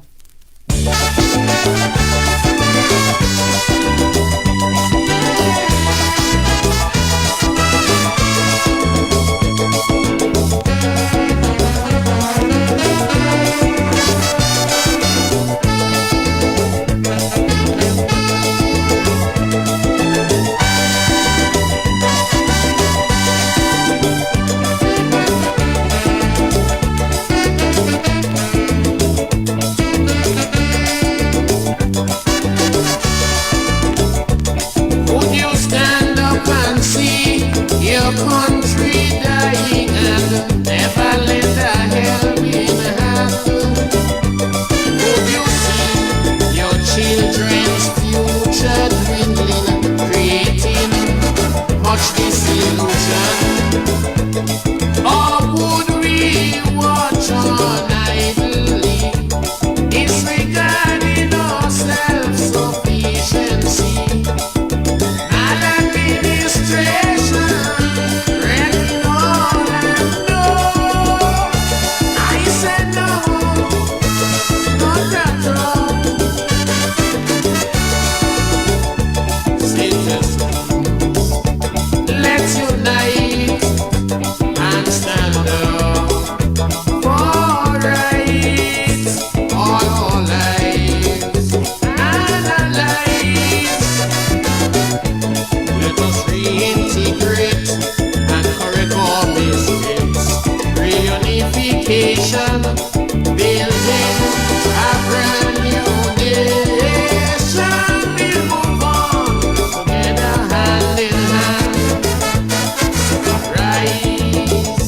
See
Let us reintegrate and correct our mistakes. Reunification, building a brand new nation. We move on together hand in hand. So rise, citizens, arise.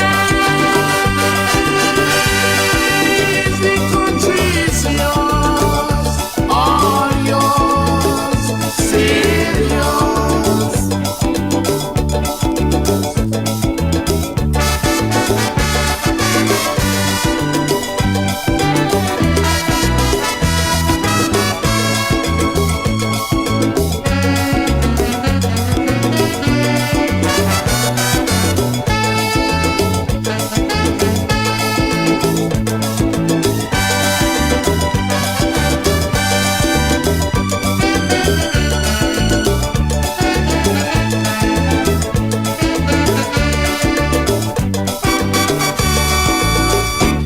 Yes, Sister Deli Basu, this country is yours, all yours. So continue to do your stuff to keep things on the right there. I also want to big up my engineer, brother Ike. Thanks for your continued support, my brother, and keeping me up and running. Brother Tony Hendrickson, it's always a pleasure when I see you. Thanks for your assistance in cleaning up the computer for me there a few days ago and get things going here. And I want to also say good night to my cousin there, Sister Jolette Connor there in the Connecticut area. How are you doing, cuz? Good night. How is Bridget and Alan and the rest of the crew there? I want to big up my brother there, Jean Paris, and the kids there.